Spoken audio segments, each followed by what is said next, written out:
Got a sunburn to peel the daggers off your tongue. Young and dumb, I'm rotting like a bed sore in a cold case that's never gonna be more than scratching at the walls while you're waiting for a bullet to come. All along I've been treading in the deep end, throw my mirror in the cupboard for the weekend. Try and put together pieces while I'm dreaming, but nothing's adding up to a thing but a hole in the head.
Woke pirates, yes, they're robbing, sold out to the merchant ships.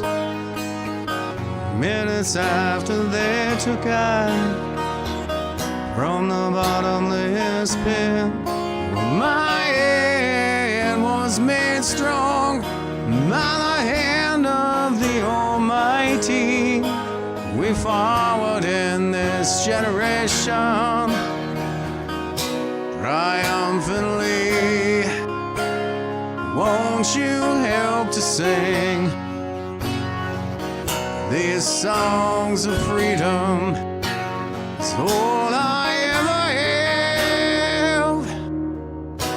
Redemption songs, redemption songs.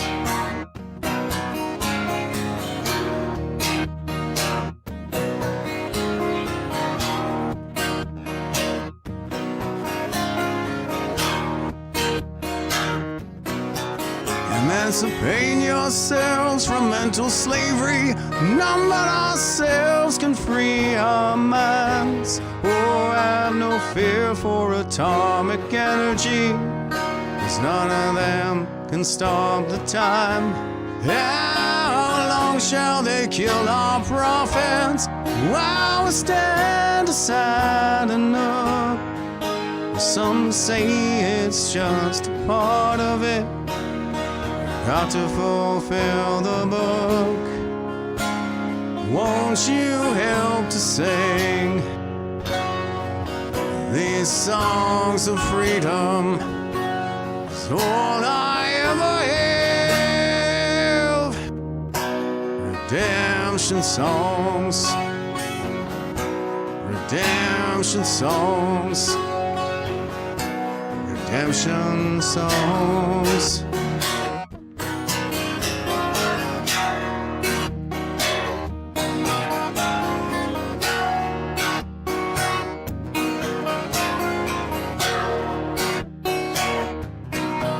Emancipate yourselves from mental slavery. None but ourselves can free our minds. Oh, have no fear for atomic energy, 'cause none of them can stop the time. How long shall they kill our prophets while we stand aside and look? Some say it's just a part of it. Got to fulfill the book. Won't you help to sing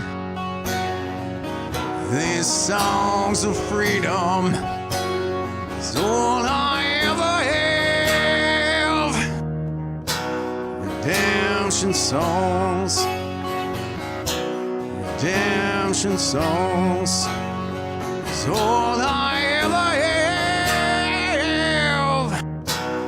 Redemption songs,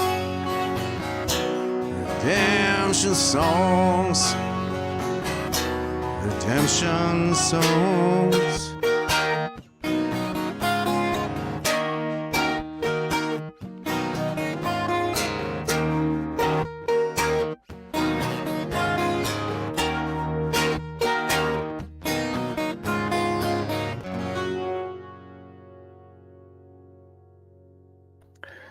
Hey, what's up, troops? Jeff Evely, the Magnanimous GenX'er Male, back with you now on this 13th day of March 2024. Jada Drew, first one on the board today over on Rumble, says, good afternoon, Jeff, and all Patriots, triple slashy, six Semper Tyrannis.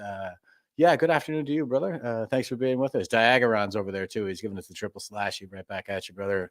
Messiah 854 says, happy hump day. Let's get going. Right on. Yes, it is hump day, Wednesday, and we're going to power through it like we always do here. I got a great show lined up for you guys. I'll say, Dave's over here saying, where are you tuning in from today? Let us know in the comments.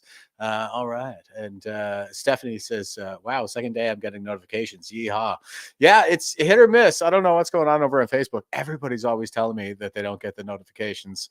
Yeah, it seems like it's gotten a little better, and things have gotten tighter over on YouTube.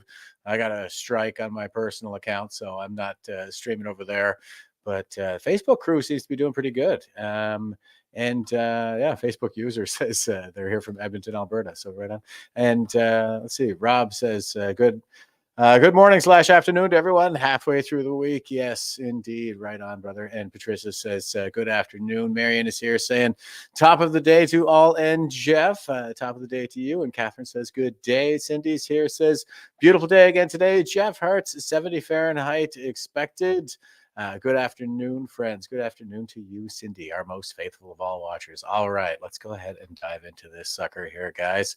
Here is our quote for the day. Second day in a row, Christopher Hitchens made the list, but I'm just feeling this one again today. It comes courtesy of PragerU, and this is Christopher Hitchens on leftists more worried about quote unquote Islamophobia than Islamism. And he says they are of the sort who, discovering a viper in the bed of their child, would place the first call to the people for the ethical treatment of animals. Yeah.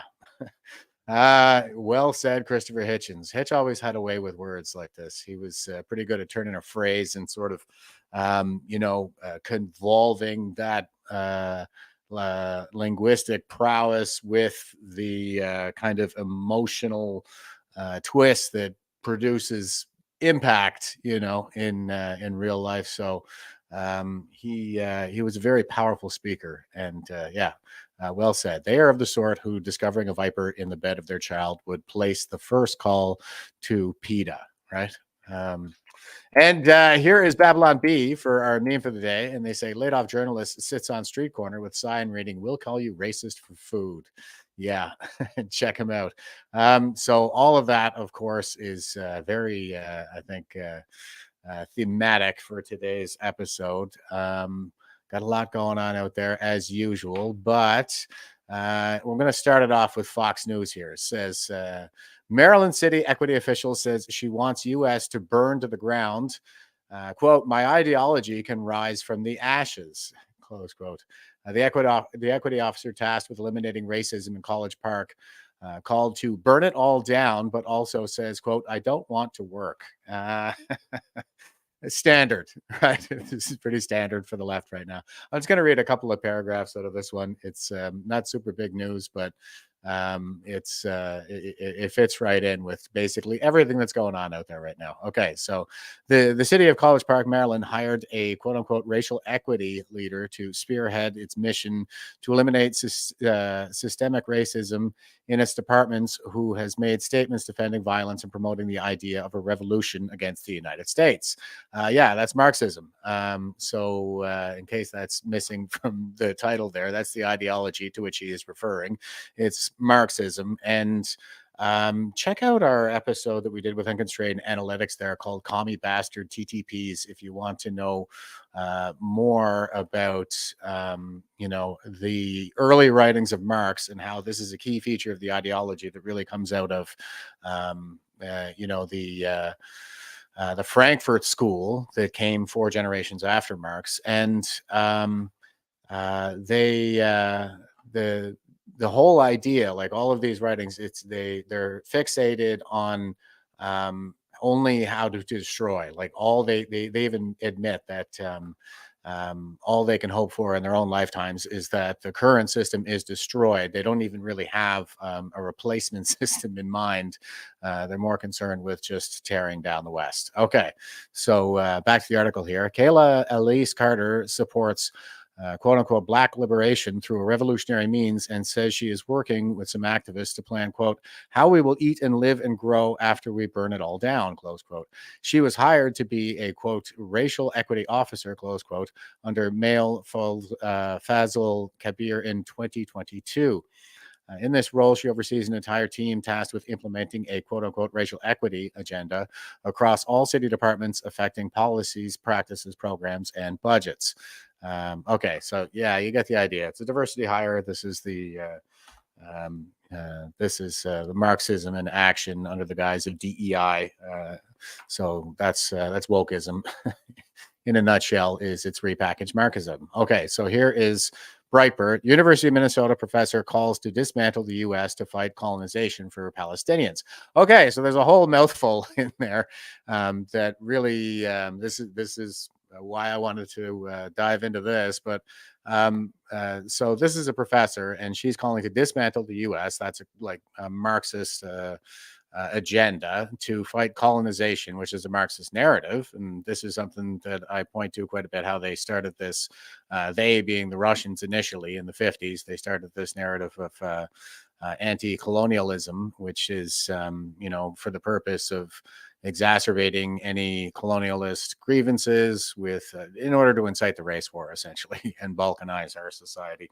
And for Palestinians. So you can see the thing is that the whole Palestinian narrative is it's Marxist nowadays anyway. I don't think it started as something Marxist because it's something really more Arafat started. So it's more Islamist than that. But as I've been saying, this is something that we're seeing now is how the Marxists are joining forces with the Islamists. And they're becoming like Islamo-communists or something. So it's Islamunism. I think that's what we're up against here. So a University of Minnesota, University UMN, liberal arts professor called to quote unquote dismantle and quote unquote decolonize the U.S. during an anti-capitalist pro-Palestinian event. Dr. Melanie Yazzie, a member of the Navarro Nation and assistant professor of American Indian Studies at UMN Twin Cities, joined the quote-unquote teach-in panel discussion on December 3rd, where she made several controversial statements. Okay, and the other thing I wanted to point out here is they're also talking about the fact that she's part of the Navajo Nation. So she's indigenous, and she's got the indigenous earrings on here. And this is something that we're really seeing in Canada as well, where they're trying to stoke a lot of these racial tensions by like the Black Lives Matter didn't take hold here the same way that it did in the United States. So they switched the narrative over to indigenous peoples, and we had the whole Kamloops mass grave hoax that we kept the flags at half staff for another 6 months in a sort of Maoist shaming session, a struggle session for the entire country, and Mao led a cultural revolution, right? So that's what they're trying to do. Is they're through the lens of intersectionalism, they're exacerbating all these perceived grievances, and that's what Marxism is. It's all about resentment, and so they're going after the indigenous population as well as the Black population. Now they started with the Black Lives Matter thing, and it's really kind of transitioned into this. This is from the United States, this professor here, but this is something that we see in Canada, but quite a bit. Okay, so I'll read a couple more paragraphs of this, but Yazzie, who boasts of teaching about quote queer indigenous studies, close quote, and quote unquote Marxism on her university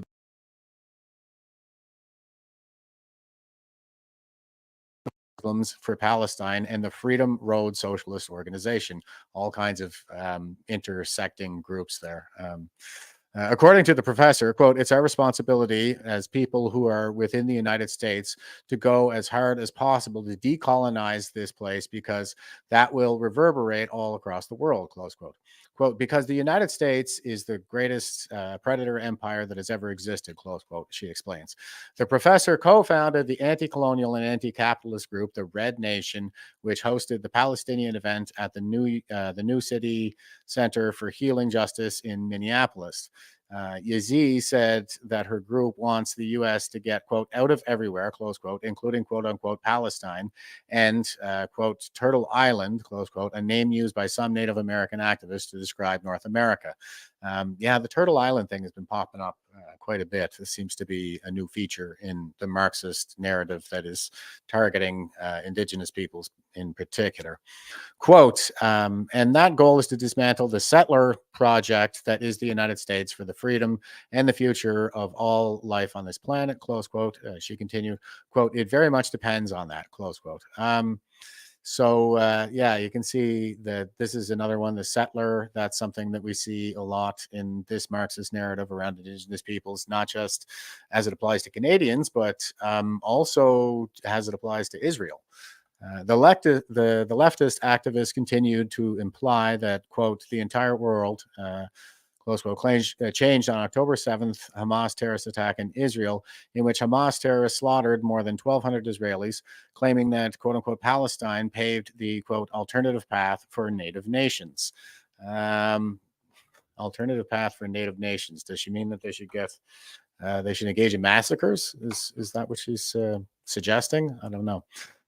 So here's Blacklock's reporter, and the title is Boast, they quote unquote pressured MPs. So the Communist Party and other groups are lobbying the Commons to support a motion accusing Jews of war crimes. Activists publicly claimed credit for, quote, tirelessly pressuring, close quote, Liberal MP Jody Dershowitz, Davenport, Ontario, chair of the Canadian NATO Parliamentary Association, to change her view of the Hamas war. Quote, Julie's newfound support for an arms embargo is a direct result of our organizing, close quote. Okay, so there you go. There's the communists openly boasting in Canada that they are lobbying government to, take the Hamas side in the current conflict in the Middle East. So this is another one of these intersections.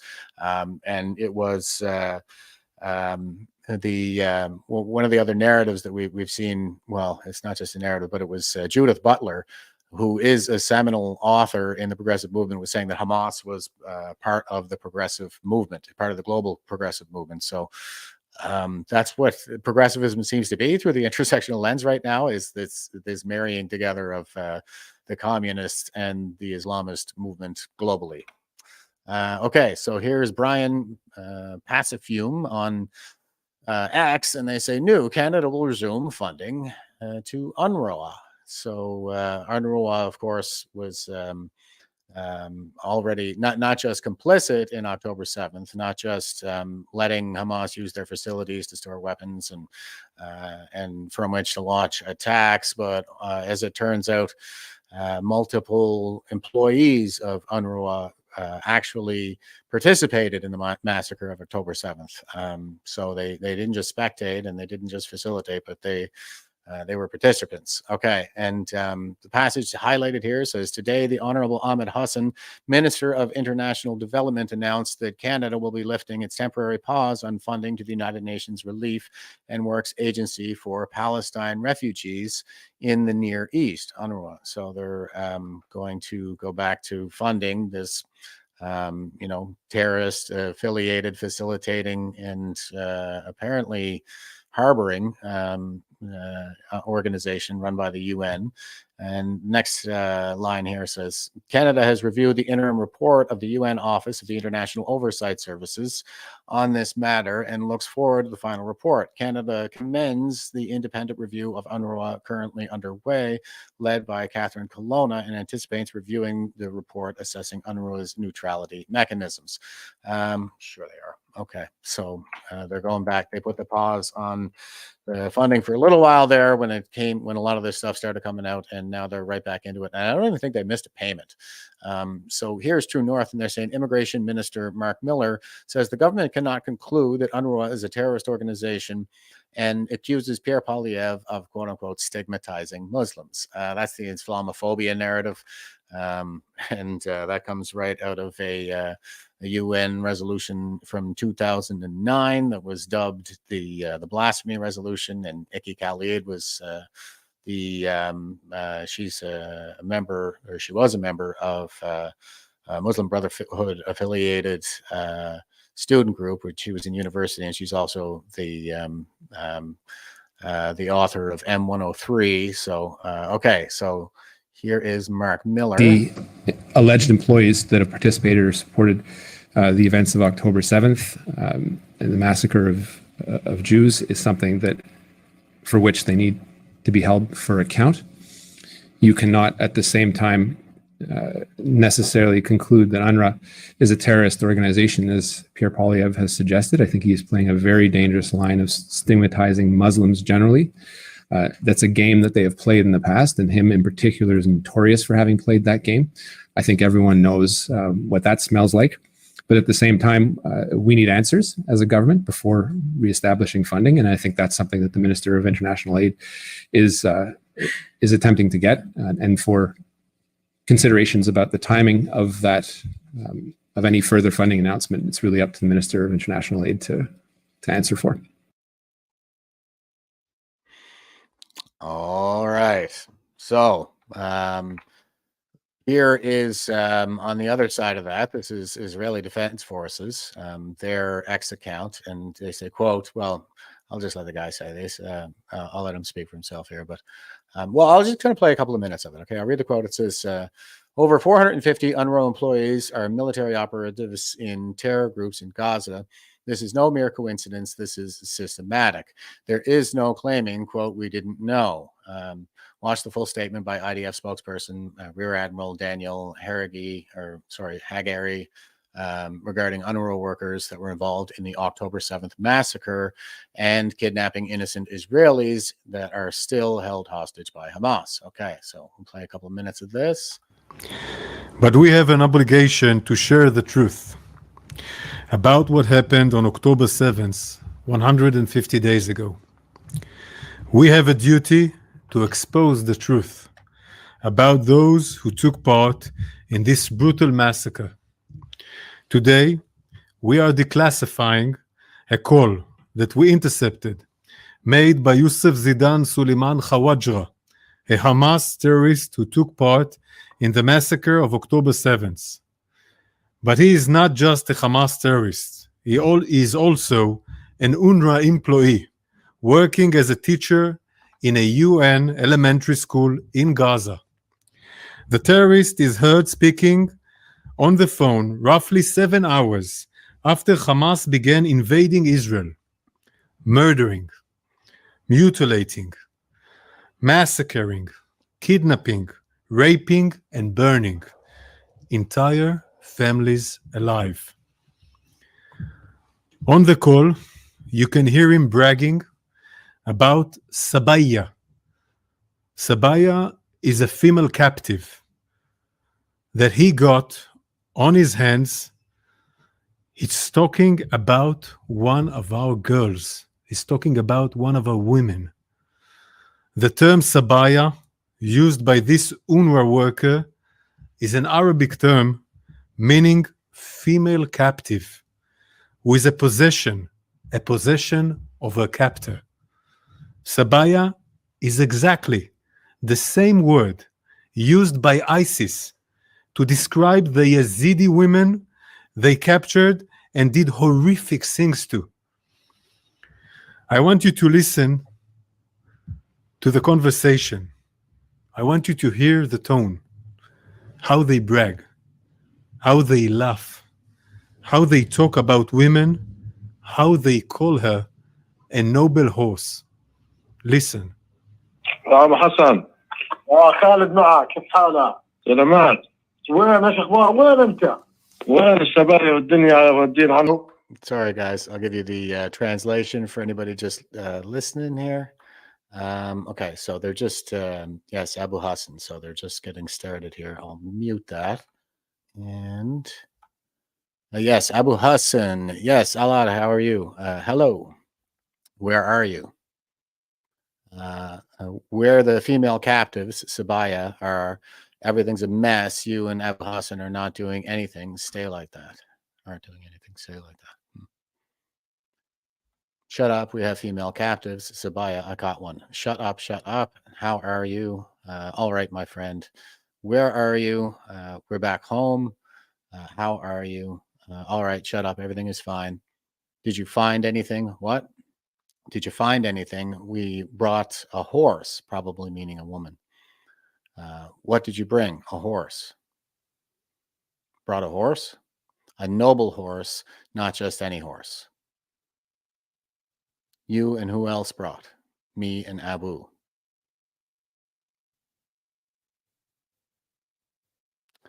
What's up? I'm laughing, brother. What's up? We entered. We entered? Really, my brother? Our people I saw the sights. Yes, I shot them in the eyes. Or they shot them in the eyes. How many? I saw 2, me and another guy from our group. You could have brought them. Okay, and he's back to, yeah, he says, I'm a father. This is back to the IDF guy. Of 2 girls. When I hear this conversation, I tremble. It's horrific. 150 days ago, on October 7th, Hamas terrorists abducted and violated young women, young girls. From the testimonies of hostages who have returned from captivity, we know that the women and girls in Hamas captivity are in danger. They are in danger. Our mission to rescue our hostages from the hands of these ruthless terrorists is urgent. It's urgent. Okay. Yeah, I think you get the idea. So here is an article from islamweb.net, and I want to point to this because these are fanatical organizations like ISIS, for example. Now the charter of Hamas actually quotes the Quran quite a bit. And when you're fanatical about what it says in the Quran, that tends to explain a lot of what these guys are doing. So if you want to understand what they're doing, then you can just accept that they believe what they say they believe, and they quote like I said, they quote the Quran in the Hamas charter quite a bit. And here, let me see, I'm going to go down to the explanation of this. So it says that for the meaning of Malaka, I'm going to butcher that, but slaves that your right hand possesses. It mentions in the Quran in many places. Allah says, interpretation of meaning, and those who guard their chastity, i.e. private parts, from illegal sexual acts, except from their wives, the captives and slaves that their right hand possesses, for then they are free from blame.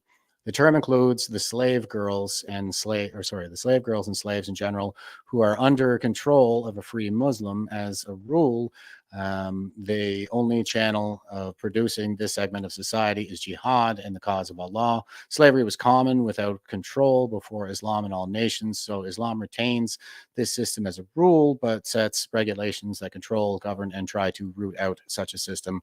Among these regulations are Islam urges that slaves be freed. Okay, so it goes on here with a bit more of an explanation, but this is something that it's in the doctrines, and when these guys are fanatical about the doctrines, then this is the kind of behavior that they'll engage in. It was the same thing, with ISIS. We remember that they had a lot of sex slaves and so on and so forth.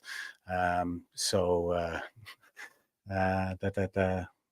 all right, we'll check this guy out. So the Oscars was the other night, and apparently the ceasefire now pin is a thing. Now, I don't watch the Oscars. I don't even know actors' names or anything like that, but there was, as I understand it, there was quite a bit of virtue signaling around this issue, as we would expect, given the Marxist lens through which the entertainment industry views the world. So here we go. Hey man, are you getting ready for the Oscars? Oh, this guy is clearly doing satire, by the way. It's quite funny. Yes, so excited. And what's that on your shirt? Oh, that's my ceasefire now pin. Oh, you got a problem with that? Frankly, I do. You don't want a ceasefire? Everybody wants a ceasefire. Every sane person prefers peace over war, but it depends on the terms of the ceasefire. There shouldn't be any terms. They need to ceasefire and that's it. No more killing and no more suffering. No more suffering? Really? So if we ceasefire now, will Hamas release the hostages? No, not a chance. So the hostages will continue to suffer.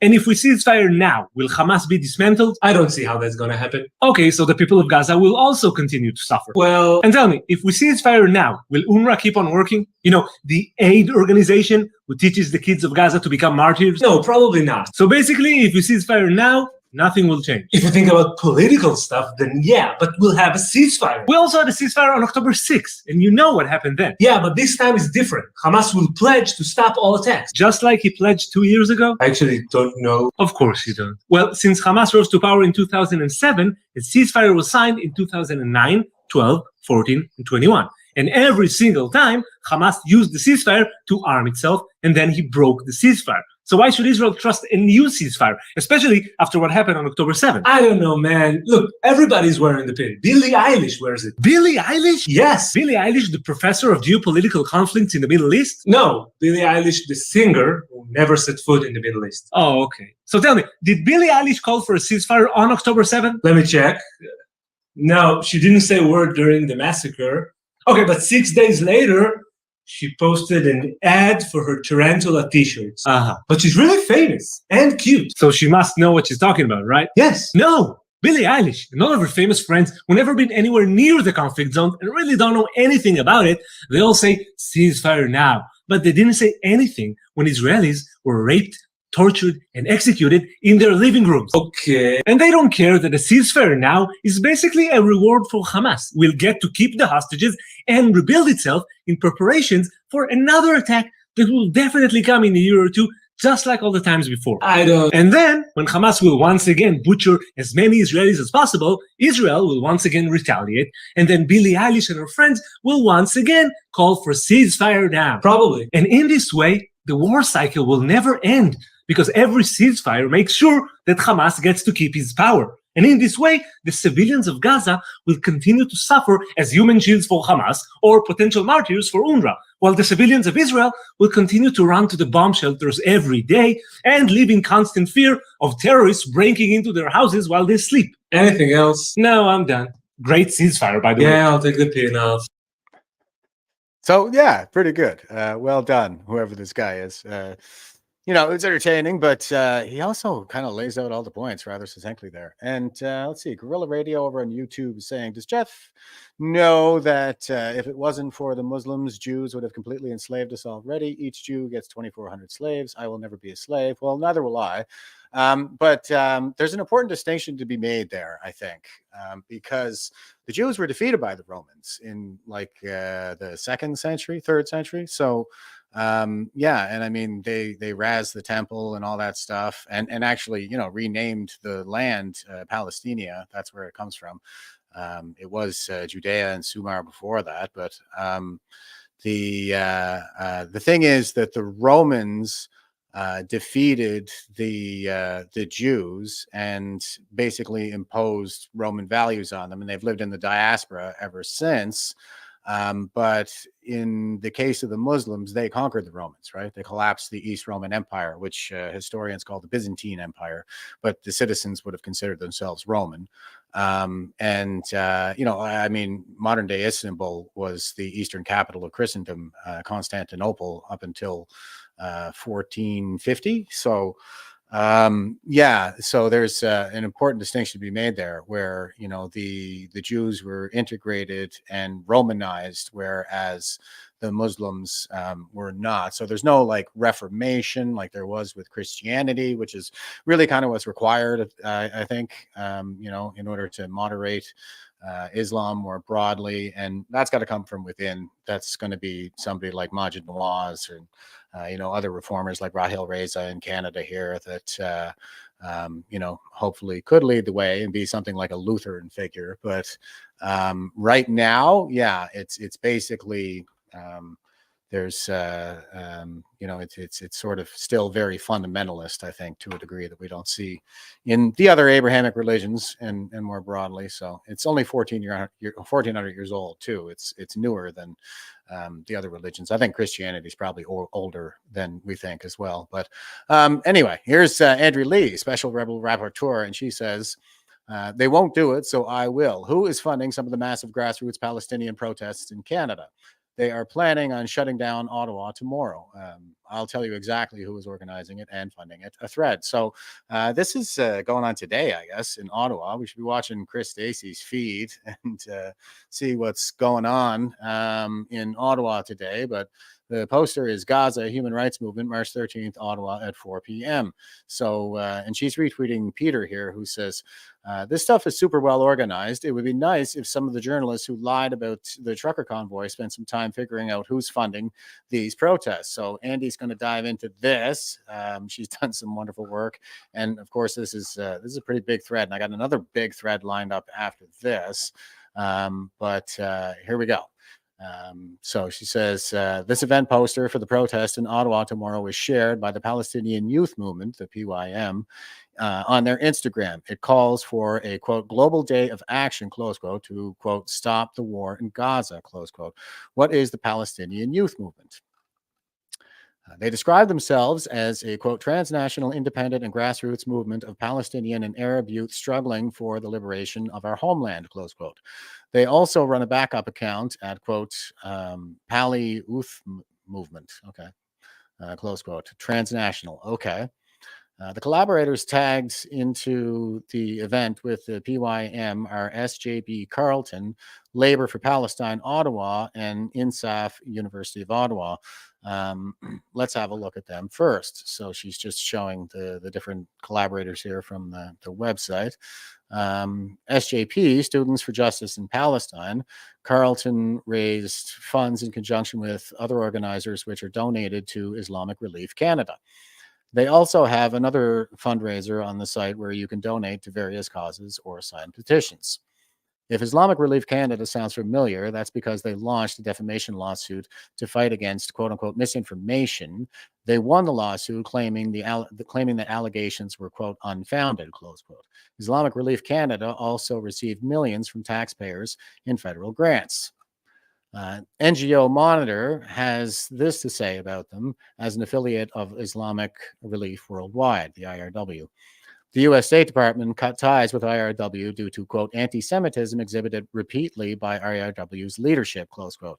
Islamic Relief Canada states it works, quote, alongside the Ministry of Health, close quote, in...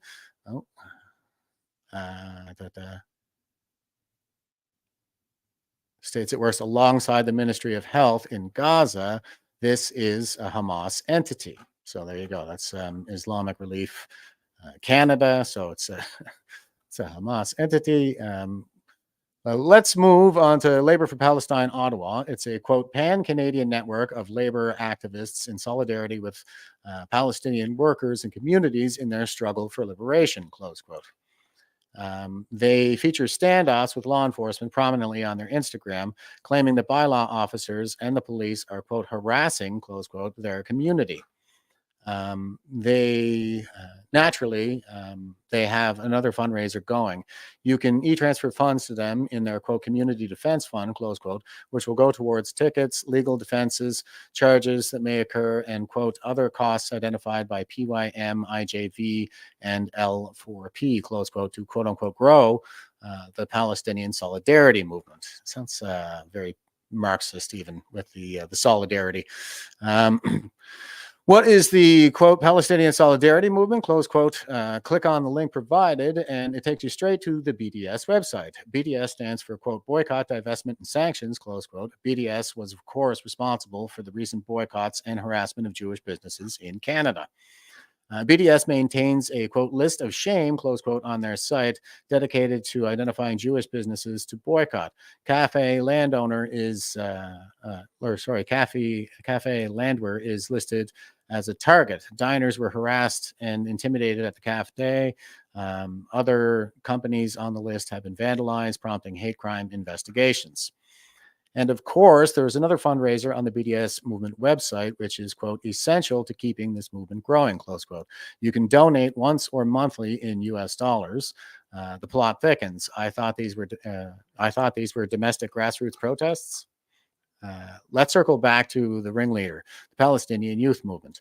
I think we should all learn more about the organization that is spearheading massive demonstrations in our country. There are numerous actions available on the PYM website. You can sign petitions, purchase tickets to events, pay someone's bail, submit complaints, try to get your charges dropped, you name it. And of course, there is another fundraiser. And what a glorious fundraiser it is. Look at that cash. If that doesn't suit you, you can always pick up a bit of PYM merch instead. Your choice. If you have any trouble or maybe want to inquire about a scholarship, which, yes, they provide, or would like to get involved, you have an entire organization, quote, National Executive Board, close quote, you can direct questions to. I have a few. They post special fundraisers on their Instagram, which your money will be matched by a mysterious, quote, generous community member, close quote. They apparently have no paid staff despite being able to organize scholarships and promise it all goes back into, quote, building liberation movements, close quote. To promote fundraisers, they post videos of the community being, quote unquote, harassed by law enforcement, ticketed by bylaw violations, bylaw violations. They then directly donate to their, quote, community defense fund, close quote, which pumps the money right back into PYM's general donation fund. They call the Ottawa Police Service, OPS, the KKK, and liken them to the IOF, Israeli Occupation Forces. Nothing like some of white supremacy vibes to get the anger and the money flowing. It's followed by instructions of ways to, quote unquote, support. How do you support PYM? Well, you can donate online. Again, all donations are in US dollars. Or you can donate to something called the, quote, Westpac Foundation, close quote, by mailing a check to them in New York. Please indicate PYM, Ottawa merch on the memo line. Ottawa merch on the memo line. Okay. I wanted to know more about this organization, all about it, so I found some information on it. They promote the leaders of the designated terrorist group, the PFLP, Popular Front for the Liberation of Palestine. They also seem to celebrate throwing Molotov cocktails. I also found an interview with one of the leaders of the PYM, Kaleem Hawa, which gave me some insight into their thought processes, motivations, and goals. Quote, liberation necessarily engenders resistance in all forms, close quote. All forms, like, say, sexual torture. Kaleem goes on to state that every major political formation in Palestine is engaged in armed resistance and that it's naive to think a ceasefire will mean that, quote, Palestinians are relinquishing their commitment to resistance, close quote. I thought everybody wanted a peaceful solution. So far, we have an international organization receiving donations from Canada in New York that supports the leaders of the PFLP, who are terrorists, resistance in, quote unquote, all forms, who don't seem to think that a ceasefire is going to do the trick. What is Westpac? According to its site, it's a foundation that has been, quote, a leading force for progressive social change, close quote. They want to end racism, militarism, and have a more peaceful world and all that good stuff. The About section of Westpac on this site is written by Executive Director Nada Kadar. She's listed on a smattering of other sites like the American Friends of Combatants for Peace, and the War Resisters League. More fundraisers, more merch. She's something else as well. She was formerly a consultant at the UN Development Program in the Gaza Strip, a former United Nations employee fueling protests internationally that have resulted in anti-Semitic behavior, disorders, and chaos. Why am I not surprised? Naturally, she rallies for aid for UNRWA despite their alleged involvement in the gruesome October 7th attacks and fundraisers for the organization, as well as through Westpac, amidst calls for to halt funding to UNRWA due to their involvement with Hamas. I could go on here, but I think we've seen enough. In short, international organizations are mobilizing affiliates in Canada and around the world and funding these, quote unquote, grassroots protests under the guise of social justice and wanting a, quote, ceasefire, close quote, causing civil unrest while their partners endorse terrorism. Whatever weakens the West is true. That's the whole commie psyop. They are powered by a web of intertwined domestic and foreign NGOs and nonprofits with poor transparency. Fundraising is extensive and difficult to track. They receive government funding from taxpayers. Their mobs intimidate, harass, and harm Jewish communities and their businesses. They don't respect law and order, and they use confrontations to grow their audience and their cash flows. And tomorrow, this smoke bombs fill the air amidst chants of "quote unquote" intifada. They will shut down our capital again. Fin as in end. Okay. So, foreign funded NGOs actually fundraising in US dollars from New York, apparently, that are funding these highly organized mass demonstrations, anti-Israel demonstrations, pro-Hamas demonstrations. Intifada really only has one historical meaning in terms of action, what kind of a call to action that would be, and it involves killing Jews. So here is Bad Hijabi, and I just found this person on X, but there you have some really great posts. And she said, "Okay, back to the fiscal swamp. This is a really a good what do you call it? A really good thread here. More digging on this. Okay, so let's begin with Prime Minister Justin Trudeau's fixation on genocide. He likely never believed the stupid crap he said about genocide, and he wildly misunderstood the word. However, he did fund genocide by choosing to reverse Harper's 2010 decision to cut UNRWA fundings in 2016. So this was something that we got rid of previously. This is a really good reminder. We stopped funding Hamas through UNRWA under the previous government, but this is something that Justin Trudeau has restarted. And even in the wake of the October 7th massacre, as far as I'm aware, they haven't even missed a payment. So they said it was off, and now it's back on again. First of all, let's back up to talk about the swamp. What defines a swamp? Slow-moving or stagnant water, murky from lots of muck and silt and other sediment, smells unpleasant or stagnant.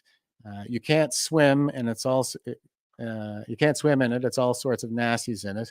You get the idea. Trudeau Canada is the swamp.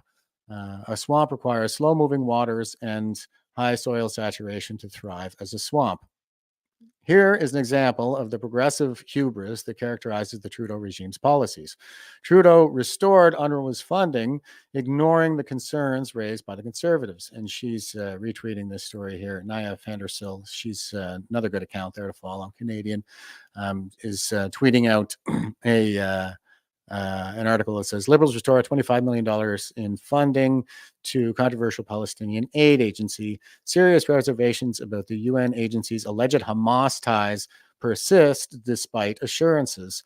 And that is from November of 2016. So that funding was restored when under Trudeau. So Bad Hijabi again says, since DEI-addled anti-Semitism currently drives the political chaos, let's begin with the TCMV, the Canadian Muslim vote. From the beginning of this regime's rule, Trudeau has had this distorted and antagonistic view of Muslims as racialized and colonized. He chooses the wedge position rather than the rational approach to Israel, Palestine, Islam. TCMV is a CRA registered charity, and on its face appears nonpartisan and neutral. I will show affiliation before financials. So this is the Canadian Muslim vote. So it's the TCMV, and she's retweeting again. Andy Lee, the Canadian Muslim Vote Association that funded this junket, has no individual donors according to CRA filings, despite what it states on its website. So she's showing a graphic here, and they're showing where this the Canadian Muslim vote, where its money comes from, its revenue over here, and 100% of it is gifts from other registered charities. So they seem to be like, where is the money coming from? We don't know, because they're not listed. Okay, so she says, note the logo. It's interesting. Just going to leave it here for the record. So interesting, I guess, logo.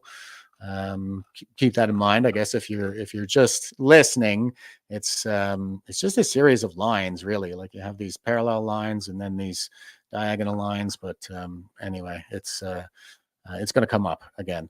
The TCMV claims that it doesn't lobby and preach religion, and it doesn't discriminate. And she's showing the graphic from one of their websites there. I looked at their IG. They have a position on Palestine. So here it is, the Canadian Muslim Vote, and there's their logo again, and it says "Standing with Palestine." So they're taking a position. They say they don't, but and here she is tweeting out the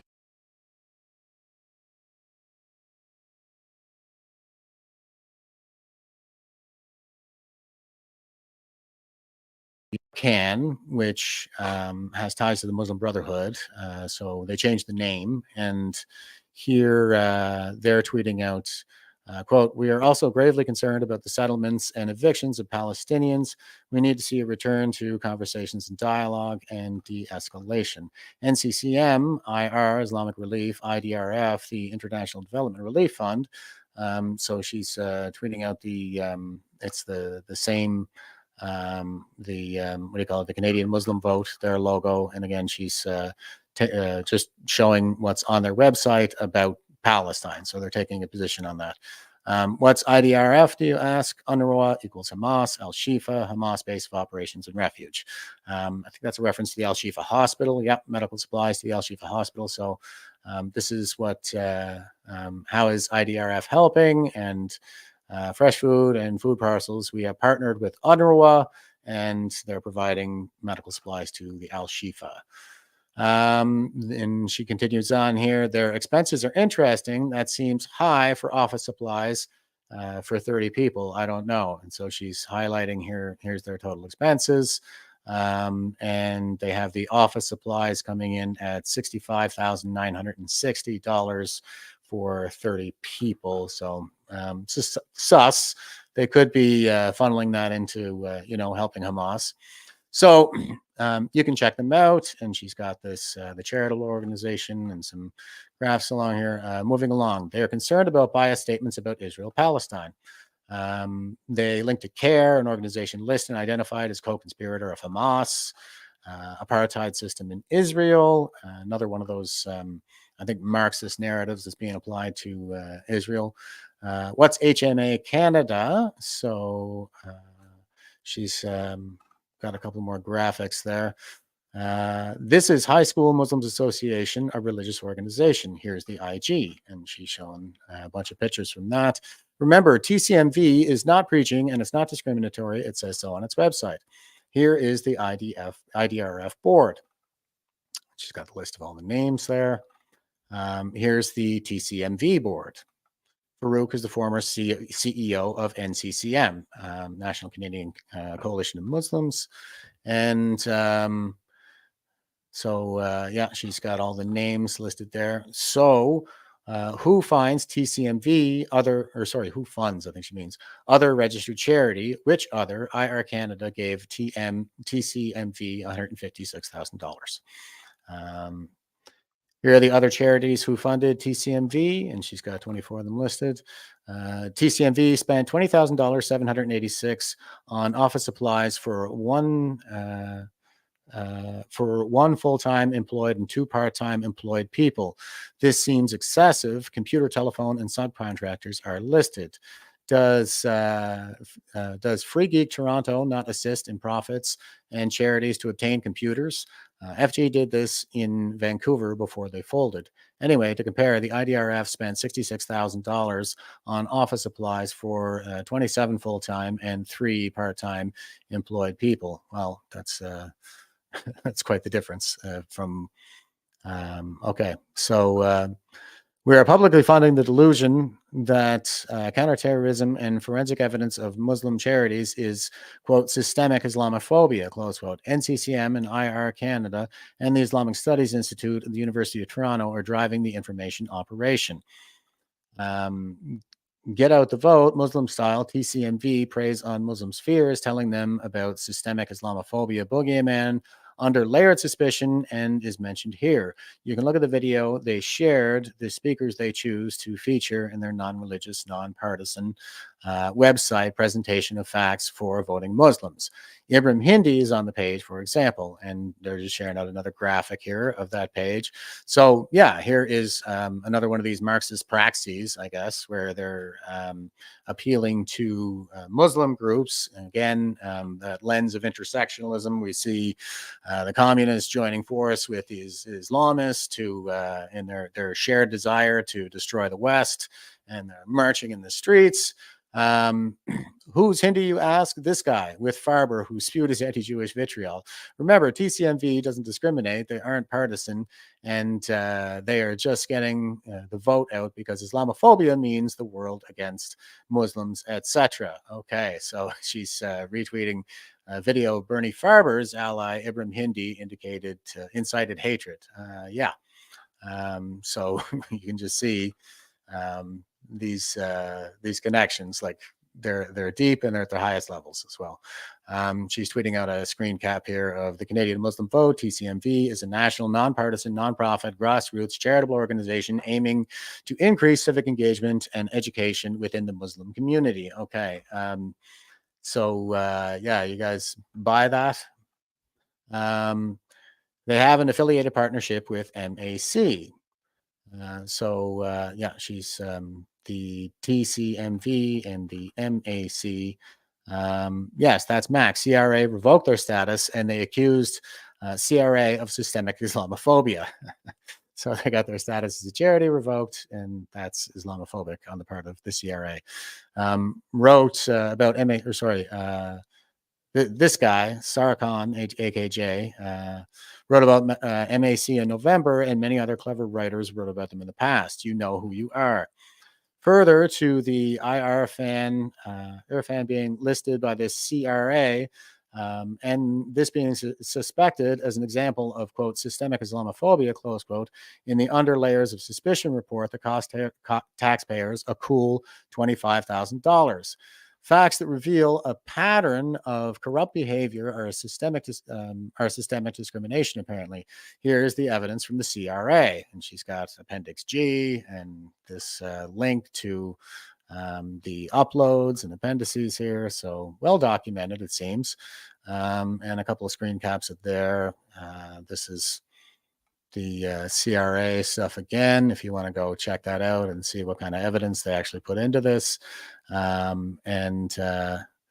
Here is one more page of that stuff, and it says Al Khidmat Foundation in Pakistan. The Al Khidmat Foundation is of 114 charitable organizations that form part of the Jamiat-e-Islami Pakistan social wing. Russia listed Jamaat-e-Islami Pakistan as a financier and supporter of terrorism in February of 2003. Jamaat-e-Islami Pakistan's militant wing, Hizbul Mujahideen, was listed by European Union in March of 2006. In April of 2006, Jamaat-e-Islami Pakistan set up a fund to provide support to Hamas. In May of 2006, Irfan Canada provided $50,000 to the Al Khidmat Foundation. In August of 2006, the Al Khidmat Foundation presented a check for 6 million rupees, $112,140 Canadian, to Khalid Mishal, Hamas's political leader. Isn't that great? Isn't that great? And this looks like what is this? Irfan Canada and the JFHS ties to Hamas link chart. So somebody put a lot of work into this. Draws all the connections, literally. Yeah. And so, yeah, more pattern of funding recipients chosen by HLF, JFHS, Irfan Canada, and other organizations.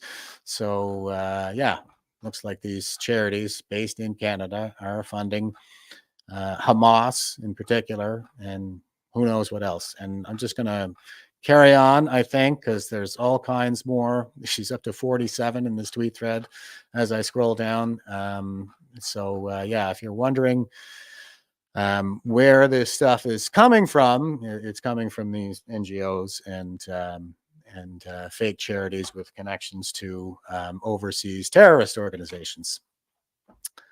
And that's who's organizing these massive marches, apparently. All right.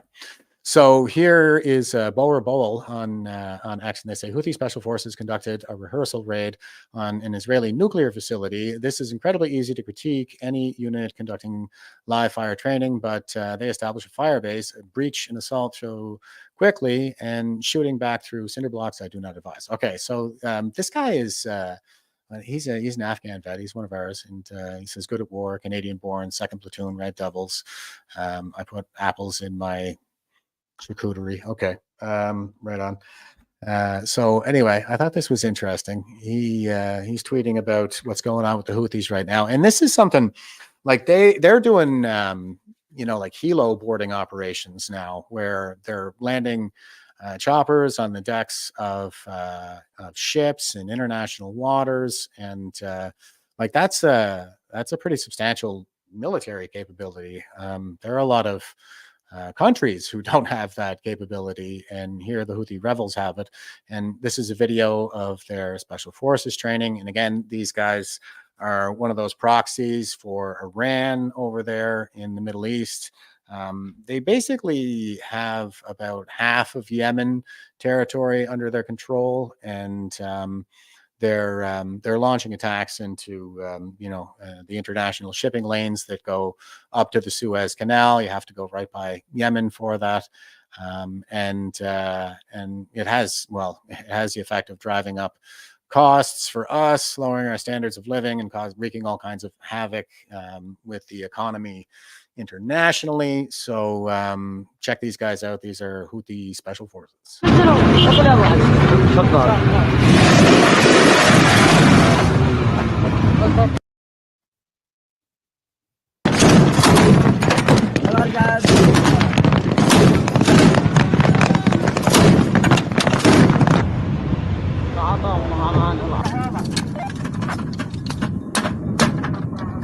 Darlene is just saying a lot of information I didn't know about, a lot to absorb. Yeah, that is a lot. I know the funding goes all the way back to these international organizations that are Hamas connected, and but that's the bottom line.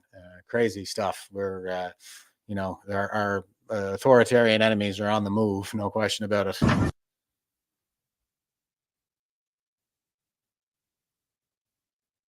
Oh. No sound on this part, I guess. If you're just listening, they have the armored vehicles. They're rolling up. They have this whole compound constructed, big wall. Now, what the speculation is here is they're simulating the breach of a wall, an invasion of an Israeli nuclear facility. So, but they look like they're they pretty much have their poop in a group here. المنطقة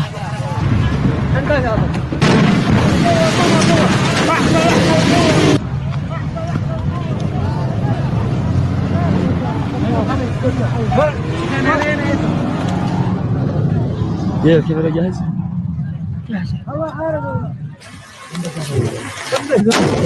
والله يا رجال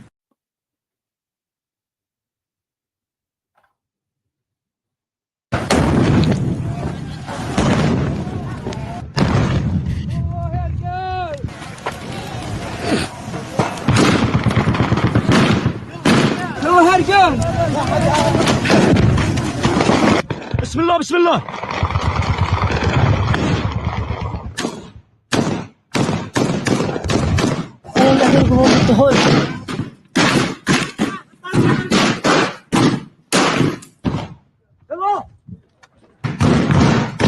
It's a pretty, sophisticated training facility. They've got a good mock-up going here.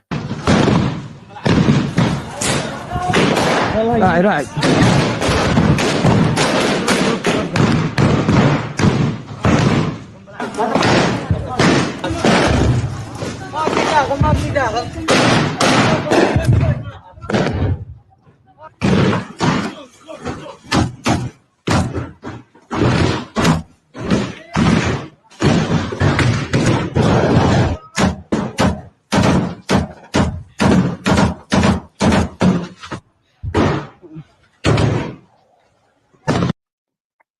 There you go. The Houthis, they've been getting some assistance from the IRGC. They actually what was it? They did that one counterattack there where it seemed like the Americans gave the IRGC enough time to get out of the way before they went after the Houthis. But yeah, they've been training up, man. Yeah, they've got that boarding capability that they've been doing on the ships with flying a chopper right onto the deck, and they've got these facilities now that they're really up in their game. So here is this is Indian news, yeah. And they say Iran has the capacity to make nuclear weapons in 2 weeks, U.S. warns in a new report. So yeah, I'm showing you that. There's this there's some speculation around this where this might be some kind of well, I think the first person actually comments on it. No, maybe not. But it's it could be for the purpose of raiding an Israeli nuclear facility. These guys are proxies for Iran, and here we have the India Times or somebody. The title of the article is "Iran has capacity to make nuclear weapons in 2 weeks, U.S. warns in new report." And I did go and chase this down. Here is the report. It's the strategy for countering weapons of mass destruction. I wish they'd get away from that. Like everybody associates that with a false narrative. So, but this is from the U.S. Department of Defense, but they're still using weapons of mass destruction as a term. I guess they're not interested. They're in the political optics. Okay, so here's the article. The United States has claimed that Iran has enough fissile material to develop nuclear weapons within 2 weeks. The U.S. Department of Defense, in its, quote, 2023 strategy for countering weapons of mass destruction, close quote, report said that Iran has the necessary infrastructure and technological know-how to produce weapons in record time. The report was published on Friday, September 29th. Okay, this actually came out a while ago, but I remember talking about this a couple of times, actually. They say they're about 2 weeks away. And what is it? It's the enrichment levels, right? Like they're already up to about 60%. They have like 18 times the amount of enriched uranium that is required for, power production. So, all right, back to the article. Quote, it is assessed that Iran is not pursuing a nuclear weapons program at this time, but has the capacity to produce enough fissile material for a nuclear device in less than 2 weeks, close quote. The report, which outlines Washington's strategic approach to countering the proliferation of weapons of mass destruction globally, is said. Quote, further, the United States assesses Iran to be non-compliant with its CWC, Chemical Weapons Convention, obligations, close quote, it added. Quote, for example, Iran has not submitted to a complete chemical weapons production facility declaration to comply with the CWC processes. The United States is also concerned that Iran is pursuing a dual-use central nervous system acting chemicals for offensive purposes, close quote. Iran flouting CWC regulations. The U.S., in its report, further blamed Iran for not adhering to the obligations made under the Chemical Weapons Convention. Quote, for example, Iran has not submitted to a complete chemical weapons production facility declaration, close quote, as required under the Chemical Weapons Convention, the report stated. Quote, the U.S. is also concerned that Iran is pursuing dual-use central nervous system acting chemicals of offensive purposes, close quote, the report added. It comes at a time when the United Nations Security Council 2231 is about to expire this month. It had prohibited Iran from developing long-range missile capacity connected to nuclear weapons. Oh, I don't think we want that to expire. This is not a good time, guys. Can West continue its sanctions on Iran? On Thursday, September 28th, Britain, France, and Germany said that they would retain ballistic missile and nuclear proliferation-related sanctions on Iran even after the resolution expires. Last month, I don't see the U.S. in there. Last month, and that was a feature of the Obama administration. This is basically Obama's third term right now, they were always fooling around with that. The Iran nuclear deal, like they parroted the Iranian narrative that they just wanted it for the purposes of producing power. But again, they have way more than they need just for power. So back to the article. Last month, Israeli National Security Advisor Tziki Henegbi had warned if Iran enriches uranium above 60%, Jerusalem would take a stern action. Quote, if Iran moves to enrich uranium above 60% and we identify it, and there is no possibility that we won't, that the world would not recognize it, the result that Israel would act out of necessity, close quote. He said, adding, quote, there would be no choice. Yeah, that's always been a concern of mine as well, is like if Iran gets nukes, they'll use them. I think they would. They have, with the Ayatollahs in charge, they have an apocalyptic worldview. That's another one of these things. Like the Day of Judgment is quoted from the Quran in Hamas's charter, for example, where they say that the trees will cry out, oh, the trees and the rocks will cry out, oh, Muslim, there is a Jew behind me, come and kill him. And so when you're dealing with fanatical organizations and regimes, in this case with Iran, the idea that they're 2 weeks away from having a nuclear weapon is, I think, terrifying, especially with the current climate and everything heating up over there. Okay, and over to this side of the Atlantic, here's Colin Rugg. He says, report, Chinese gangs known as quote-unquote snakeheads are working with Mexican cartels to smuggle illegals into the United States, Biden's America. According to the Daily Mail, Chinese people are flying from China to Mexico and other Central American cities and then meeting up with smugglers to lead them into the United States. Former Intel officer Todd Bensman says the Chinese migrants are very well coached by the snakeheads and know exactly what to say to U.S. officials. Quote, they're so well coached, and we would get the same story from all of them and not one variation, close quote, Bensman said. The Chinese have changed their tactics in Mexico. Previously, they specialized in drugs and money laundering. Now they specialize in human trafficking, thanks to Biden. Quote, the Chinese just can't go over there and cut the Mexican cartels out. That just doesn't happen. They've got to be paying they've got to be paying the Mexican cartel some kind of a percentage, quota, or a tax, close quote, said cartel expert Robert Elmont. And he's tweeting out this video here, very similar to some other videos that I've shown. It's like...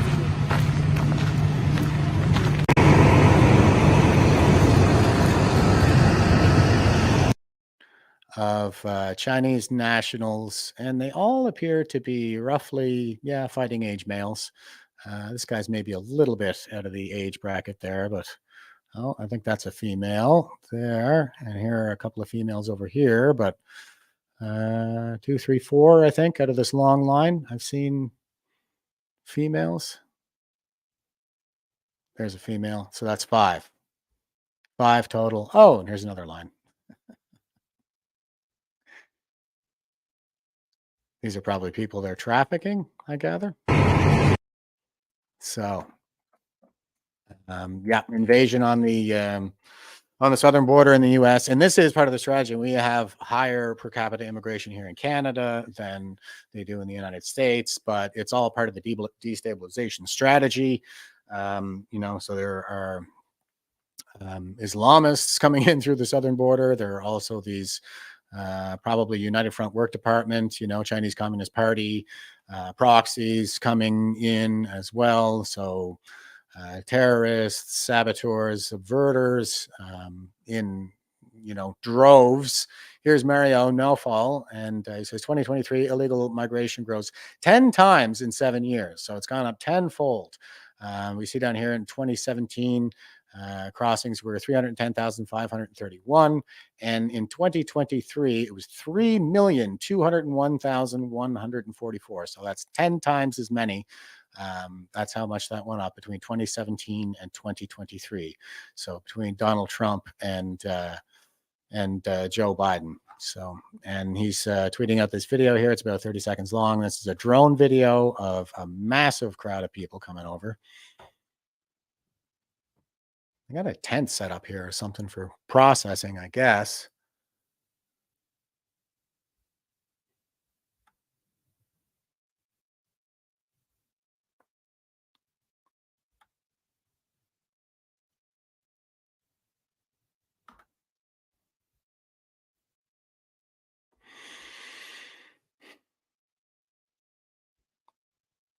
Catherine is asking, what do we do? I would say get out of the cities. That would be a good start. I'll point to some signs of success that we're actually turning things around here. And don't forget that we do have the election coming up in November. The Americans are going to be like hyper vigilant when it comes to this election coming up. Like a heck of a lot of them still think the last one was stolen. I happen to think that too. I think that basically the Democrats and the Chinese Communist Party, but I repeat myself, did everything they could to steal that election, be it by lawfare or just ballot stuffing. And there are still cases in the courts going on about that. So, or around that, but I think we're coming into an election this year. This could be really big. And I keep saying I would be surprised if the Chinese didn't try to pull something before then. But if Trump gets in, this whole thing, I mean, it's new sheriff is back in town, and we won't have all this fooling around. Like Putin never would have invaded Ukraine with Trump in office, and none of this would be happening if he were still there. So. He was, I think, probably the biggest obstacle to Chinese Communist Party's agenda of global dominance. And so it's no surprise that everybody thinks he's the worst racist and the second coming of Hitler and all of this kind of stuff, because that is the narrative. The Chinese use racism. That's just what they smear everybody with, who happens to represent any kind of an impediment to their agenda of global dominance. Here's Liz Churchill, and she says, it's not a coincidence that 4,000 prison inmates have left Haiti for America, and it's not a coincidence that the Department of Defense is already aware of this. This is the work of George Soros to destroy America from within. Yeah, I definitely think he is a factor. He has been very busy installing district attorneys all the way down to the municipal level. He's, of course, known for destroying the sterling pound over there in the UK and getting rich off it. He basically sabotages economies and takes out shorts against them, as in like when you bet against a stock, you bet that it's going to crash by a certain date. And, if you're right, then you win. And that seems to be like he's some kind of a financial luminary. And yet that's how he uses his talent to destroy lives in order to enrich himself. All right, here we go. So what's the difference between Haiti and a failed state?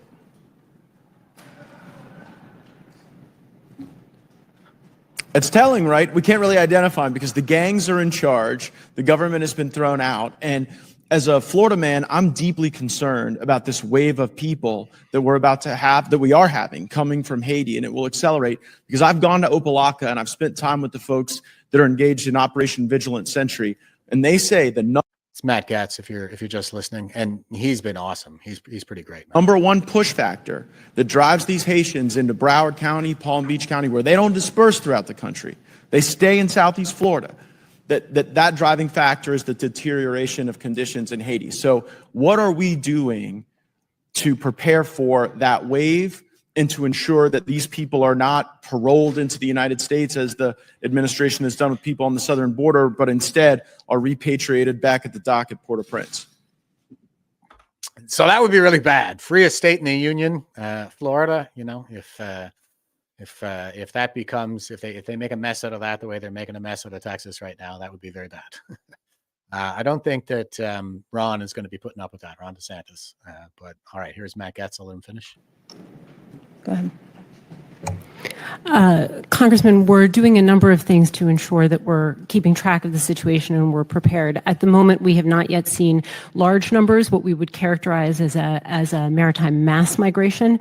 But we are alert to that mass migration, though. We are alert to that possibility. I think you're right that the driving conditions in Haiti could very well press more people. So we've recently approved some additional assistance that we can provide to the Coast Guard. I think that has now fully been approved. We'll be providing notifications if we haven't already to provide additional shipboard assistance. Because I've talked to the Coast Guard, and what they say would really support them would be more naval vessels, would be DOD support. And because I think you correctly said that there is an anticipated mass migration here, there are specific legal authorities that we can access that I would implore you to access. Specifically, George W. Bush signed Executive Order 13276. And in that executive order, there is the ability for any president to designate an anticipated mass migration and then get gray hull naval vessels into the Straits of Florida to deter that migration and then to repatriate those people before they get to Florida. And Cynthia's saying Gatz always tells it like it is. Yeah, he's been great throughout all this. And Stephanie says, I think leftists, progressives, and Democrats would rather burn the entire USA down and invite Satan to rule over them than have Trump reelected. Yeah, it's going to get interesting by the time the election rolls around. And I think you're right. I mean, Sun Tzu was the one who said that an evil emperor will burn his own country to the ground just to rule over the ashes. And we see that theme in a lot of Marx's early writings as well, and in a lot of the focus of the Frankfurt School. It's all about tearing the system down. No system to replace it is really discussed. This, Marxism, at the end of the day, that's what progressivism is in the modern sense.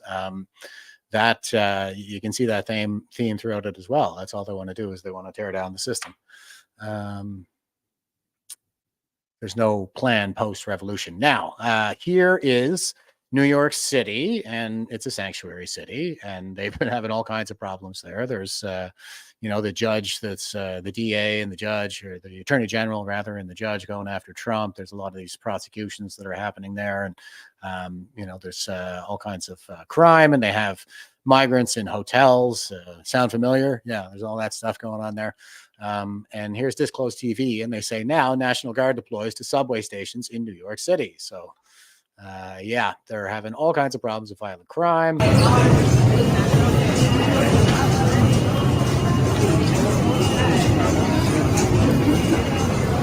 National Guardsmen.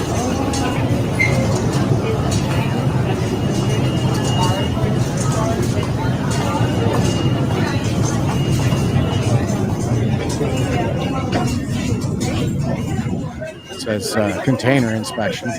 Backpacks, containers are subject to inspection.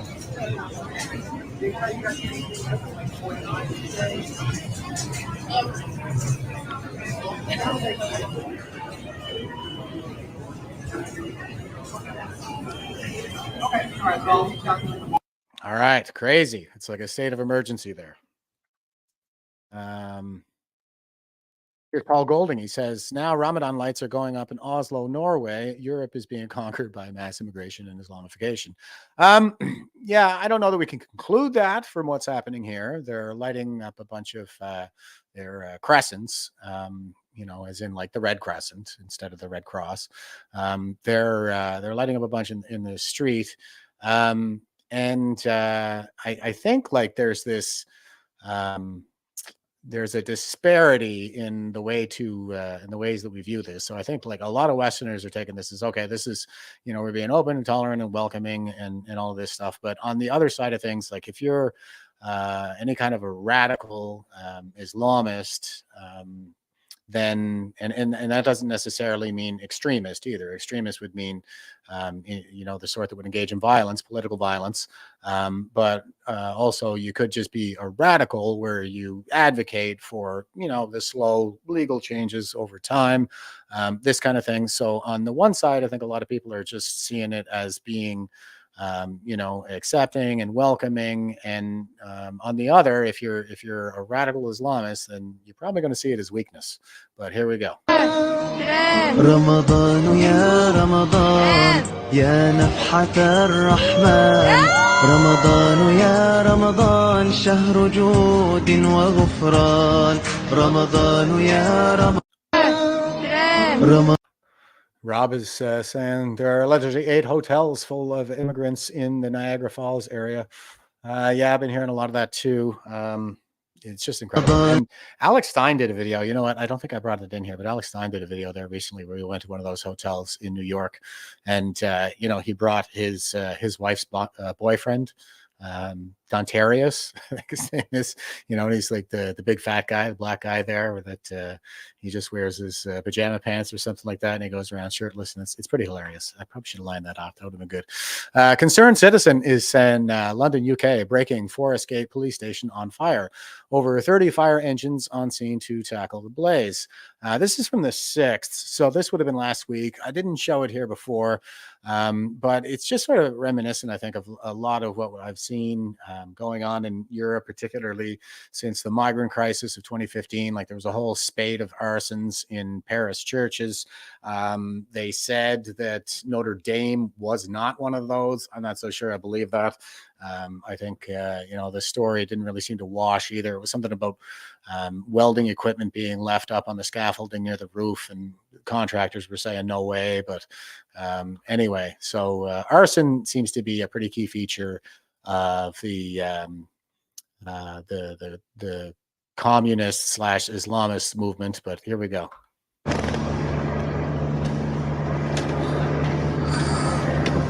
Islamunism. I think that's what I'm going for. Islamunism.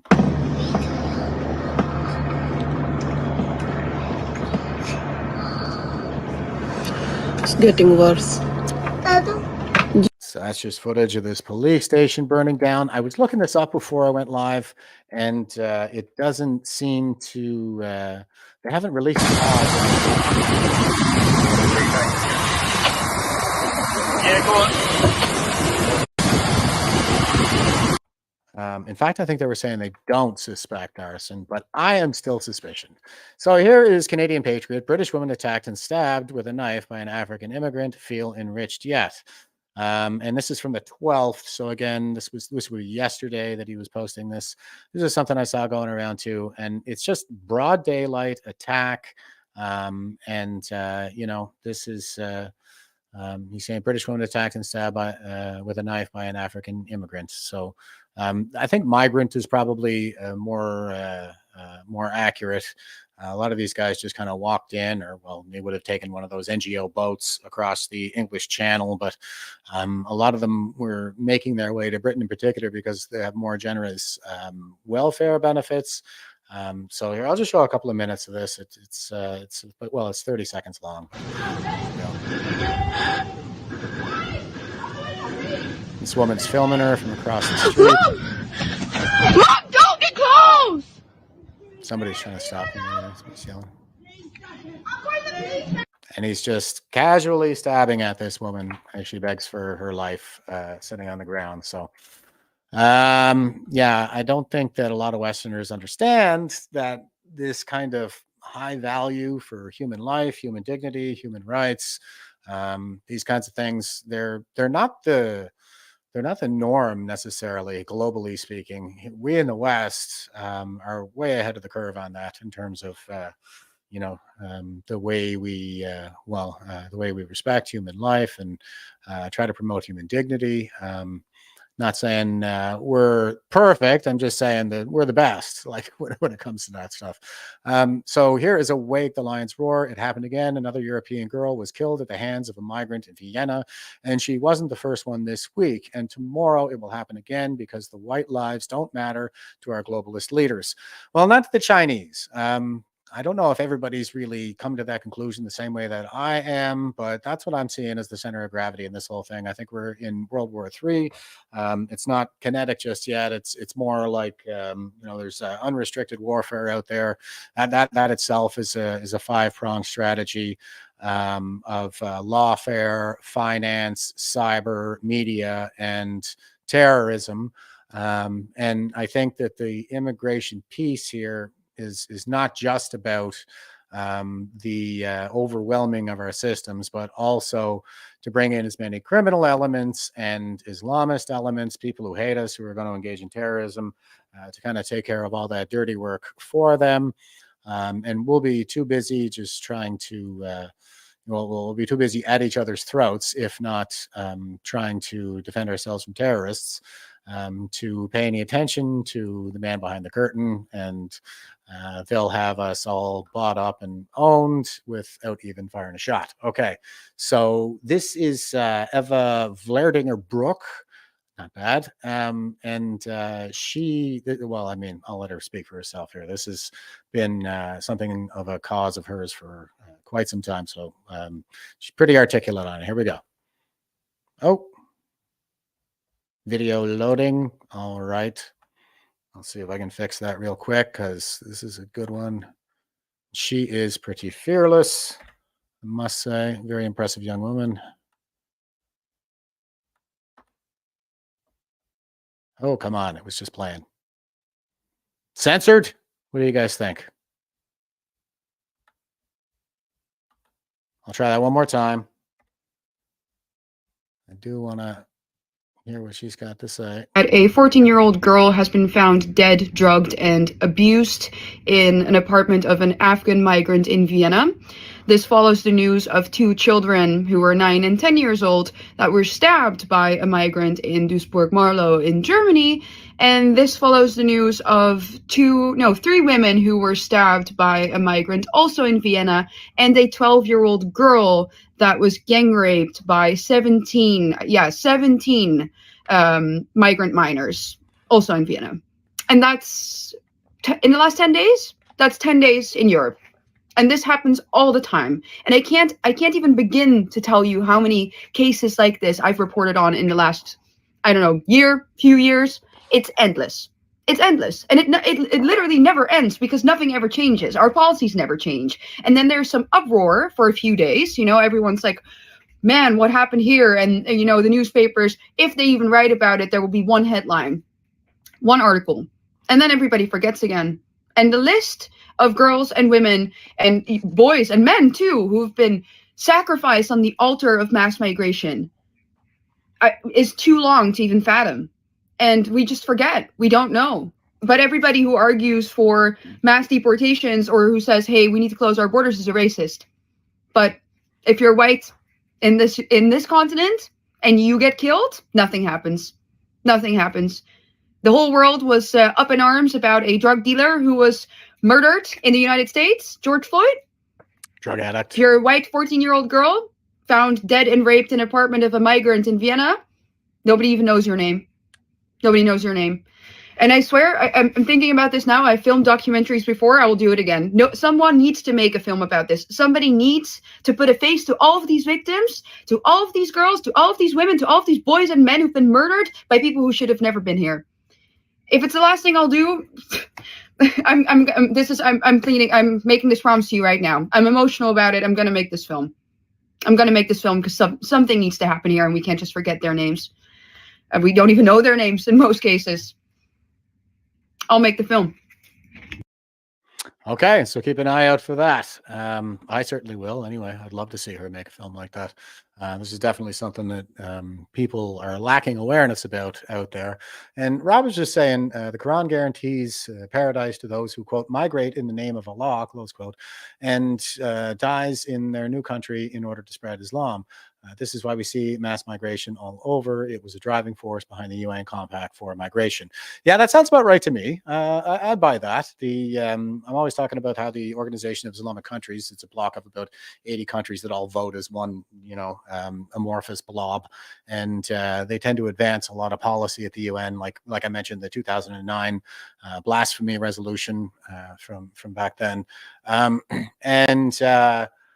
The migration, I believe that's known as hijra. That's conquest through migration is what I take it to mean. It means migration literally, but it relates to how Muhammad was not very successful in proselytizing for the new religion in his home city of Mecca, but when he migrated to Medina, that's when he really gained a following. So I think that's the basis for that belief. Hijra is what it's called. So here is True North, and they're saying, quote, when most Canadians talk about the country's immigration system and the number of people coming here, we are told that Canada welcomes roughly 500,000 people each year. And this is Candace Malcolm. She says the shocking numbers behind Canada's immigration system.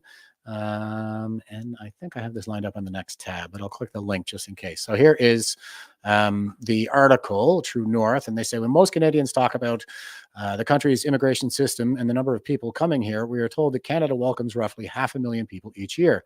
Most people, according to the polls, believe that number is too high. Somewhere between half and 3/4 of all Canadians tell pollsters they would like the number to be lower. But the, quote, 500,000, close quote, figure is often thrown around wildly misleading. Canada welcomes 500,000 newcomers each year as permanent residents, the equivalents of the U.S. green card holders. On top of that, we also admit another approximately 660,000 as temporary foreign workers, 900,000 international students, and in 2023 saw an explosion of illegal immigration with 143,870 people illegally entering the country and requesting political asylum.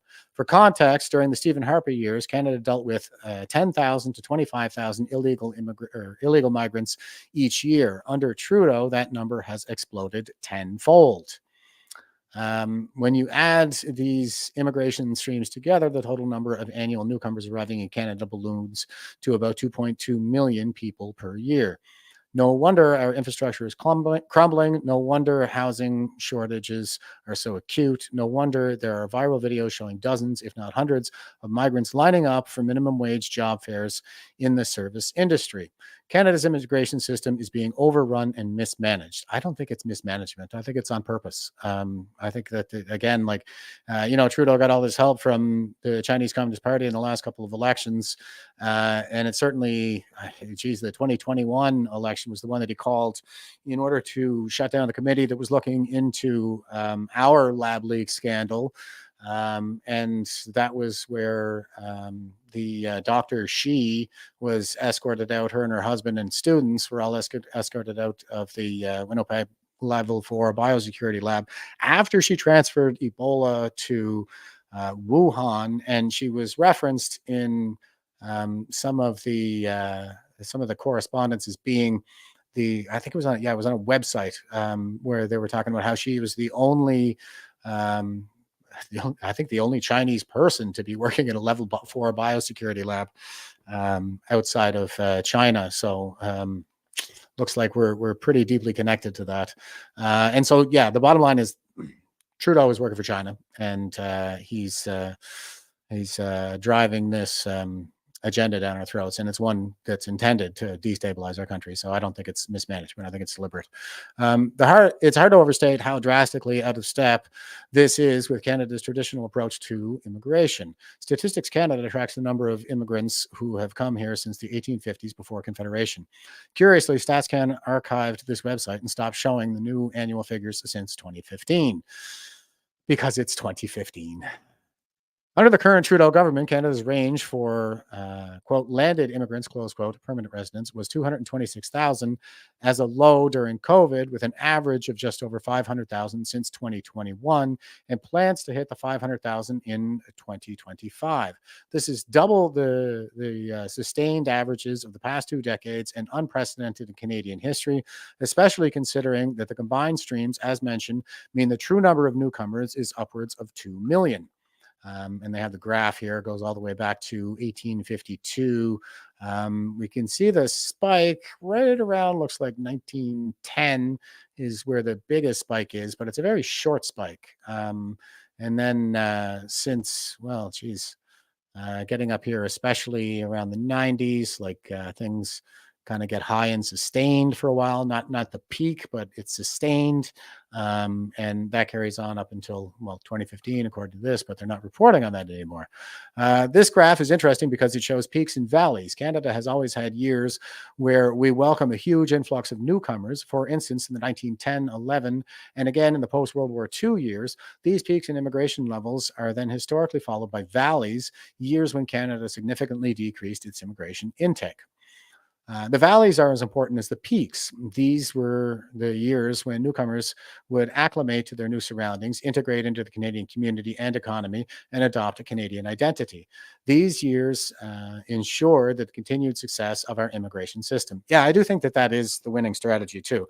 It's like, if you really need to do the immigration thing, I don't know that that's good for other countries too, because we brain drain India all the time when they probably should. We should leave some smart people there to help develop their own country. But also, if we are going to do it, then it should be like open the doors up, let some people in, close the doors, integrate. Okay, everybody good? All right, let's do this again, that kind of thing. So it should follow this trend they're talking about of having the peaks and valleys.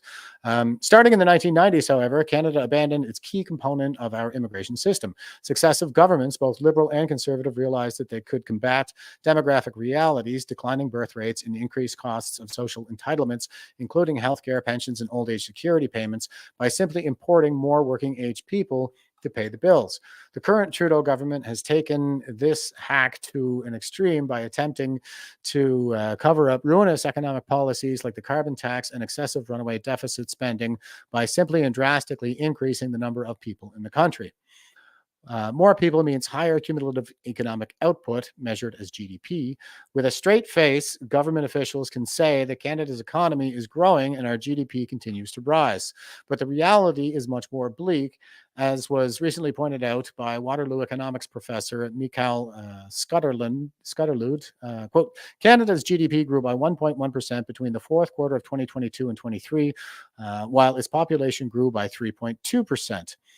That means GDP per capita is now falling at 2% annually, roughly the difference. So, yeah, they're importing these people to kind of mask these economic, demographic problems. And I talk about this. This seems to be a feature of the whole cycle of history, as well as there's the population boom with the boomer generation that follows the previous fourth turning, which was World War II. And then there's the birth rates do fall off. And we end up in this demographic crisis where the oldest generation, the old people, far outnumber the young people. And this does lead and has led to immigration in the past too, into the Roman Empire, so on and so forth. Yeah, all part of the same cycle of history. But geez, man, talk about exploiting a crisis to force this kind of thing onto us. Okay, so while politicians will tell you that our economy is growing, that's only technically true because of mass immigration. The average Canadian is much poorer under this system. And the GDP figures are even more distorted when you consider that these figures include all government spending as part of the calculation. So a government that can, quote unquote, increase GDP by simply taxing and spending more of your money, as has been the case in recent years. Yeah, 100,000 new jobs added to the public service. So they're going to count that, as adding to the jobs market. Immigration only works when it is well managed and has the approval of the vast majority of Canadians. Our current system is the opposite of that. It is being overrun and managed poorly. This is harmful to the economy and harmful to Canadians who are struggling with the rising costs of living. Okay, no kidding. But the struggle is the intent. I put a tweet out to that effect, and it was kind of weird. There was somebody who was expressing how much they were struggling, a Canadian, and I was like, I was like, yeah, I think it's on purpose. And I show that quote from Sun Tzu: "The supreme art of war is to subdue the enemy without fighting." I push that all the time when I'm on X, but anyway, I got blocked. I was like, damn, I'm on your side. But anyway, I guess. I don't know. People are weird. All right. So here's Elon Musk, and he says, this is insane. And he's retweeting not the bee, as in not the Babylon bee. Canadian law would allow judges to hand down life sentences for, quote, speech crimes, close quote. No, this isn't a joke. So, of course, I've been reporting on this here as well. This is about C63. And not the bee did an article with Trudeau, with Big Brother here. I didn't read this one there yesterday, but I think you guys know the story already. So it's Bill C63. And yeah, it does impose these kinds of life sentences for things like the incitement of genocide. It's just the online harms bill. So Trudeau demands life in prison for free speech crimes. Okay, so anyway, Elon Musk is taking this up. This is good. We're getting international attention in this regard. Just even the international attention that we got from the UFC, I think really helped us a lot. It seems that the Americans are sitting up and paying attention, and they're engaging in the culture wars, right? They're getting into our culture wars now. And that is a really important part of the battle space right now, because politics is downstream of culture. And culture is downstream of the university. So we need to get back. We need to take our institutions back. Okay, here's the Justice Center for Constitutional Freedoms. And this is in reference to Bill C63. The Online Harms Act is the most aggressive assault against free speech in modern Canadian history. If passed into law, the act will expose you, along with every other Canadian, to being prosecuted by the Canadian Human Rights Commission over anything you say that someone else might view as hateful, quote unquote hateful. Yeah, so I'm throwing this in here because I figure I might as well get all this stuff in now while I can. Just about everything I've said up to this point in this particular episode would probably be classed as hateful, especially in light of M103 on Islamophobia. Clearly, I mean, I don't think that's a thing. I think that's just a narrative that authoritarians made up.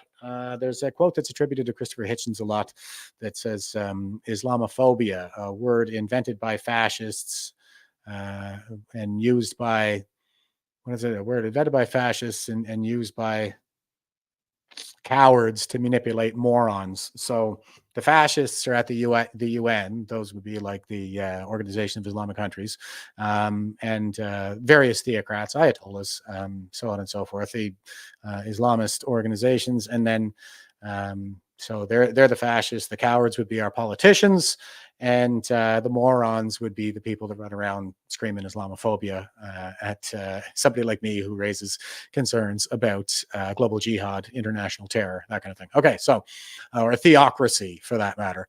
Back to the tweet here from Justice Center. Unelected and unaccountable bureaucrats, most of them woke and progressive activists, will decide if your comment is quote unquote hateful in their subjective view. The Online Harms Act will give the Canadian Human Rights Commission teeth again.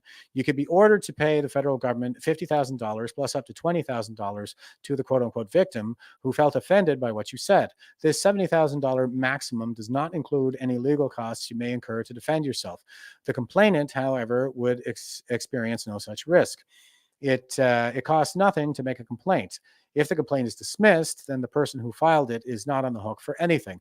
Yeah, it incentivizes a lot of this cry bullying, right? And lawfare that's going to have Canadians, like I said, like at each other's throats so much that it's going to leave us vulnerable to this whole authoritarian takeover.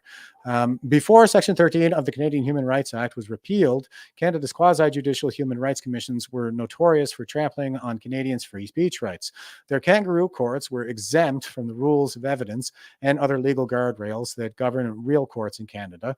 The conviction rate for those accused of quote-unquote hateful speech was close to 100%. Yeah, they're ideological kangaroo courts. This is something I've been tracking for a number of years. It's great to hear the Justice Center using this kind of language, though. If the Online Harms Act becomes law, the Canadian Human Rights Commission will not even need to identify a victim of your supposedly quote-unquote hateful speech. The commission will be able to prosecute you on the basis of an anonymous complaint so that you cannot face your accuser, ask questions of your accuser, or even know the name or identity of your accuser. In an advanced democracy under the rule of law, a citizen has the right to know who their accuser is, to face their accuser and to question their accuser, or to have their lawyer question their accuser. The Online Harms Act would take away the basic rights from Canadians to expose every citizen to the risk of Human Rights Commission prosecution based on anonymous complaints. So, you know, I always point to Jonathan / Jessica Yaniv there, shave my balls or else. And the Human Rights Commission was backing them. It was crazy. So there's going to be, like, everybody's going to be Jessica Yaniv if this thing goes through. In the Canadian Human Rights Commission prosecution, the person accused does not need to prove that they suffered any loss or damage as a result of your speech. They merely need to assert that you communicated quote unquote hate speech. Unelected, unaccountable, woke bureaucrats will rely on their own subjective opinions to determine your guilt or innocence. Yeah, and the institutions are woke, and there's nothing woker, except for maybe anti-hate.ca, than the various human rights commissions in Canada. The Online Harms Act would enable thousands of activists to file human rights complaints against the speech of people they disagree with. Even if many of these complaints are dismissed, good Canadians will be forced to spend time and money defending themselves. Meanwhile, activists making the complaints will pay nothing. Your next salty YouTube comment or X post could get you hauled before a Canadian Human Rights Commission in order to pay tens of thousands of dollars. The Online Harms Act would also create the Digital Safety Commission with powers to police dozens of new regulations created by the federal cabinet. Without any input from Parliament, the federal cabinet will create new rules to censor social media services. These politicians will also determine the penalties for breaking those rules. The Digital Safety Commission will investigate, prosecute, and punish the providers of social media services who fail to comply with new censorship measures. Stop censorship, stop the Online Harms Act, sign our petition today. And it's over there at jccf.ca/petitions. So go ahead and sign it if you like. Doesn't hurt. but I'm not getting my hopes up. Now, this, it's good to see the Justice Center coming out with such strong language and stuff like this. But this bill C-63, I mean, I'm glad that Elon Musk is paying attention, and hopefully we get somebody to back down on this one before it goes through. It'll still take like another year, and we'll be getting into election time by then. I mean,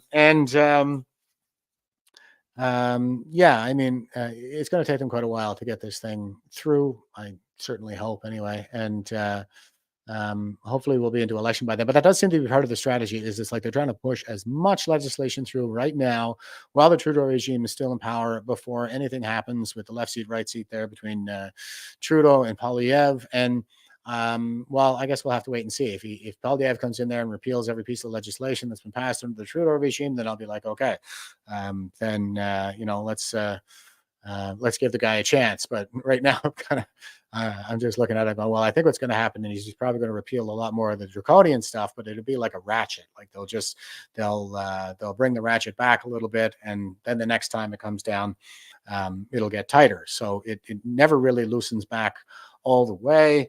And our adversary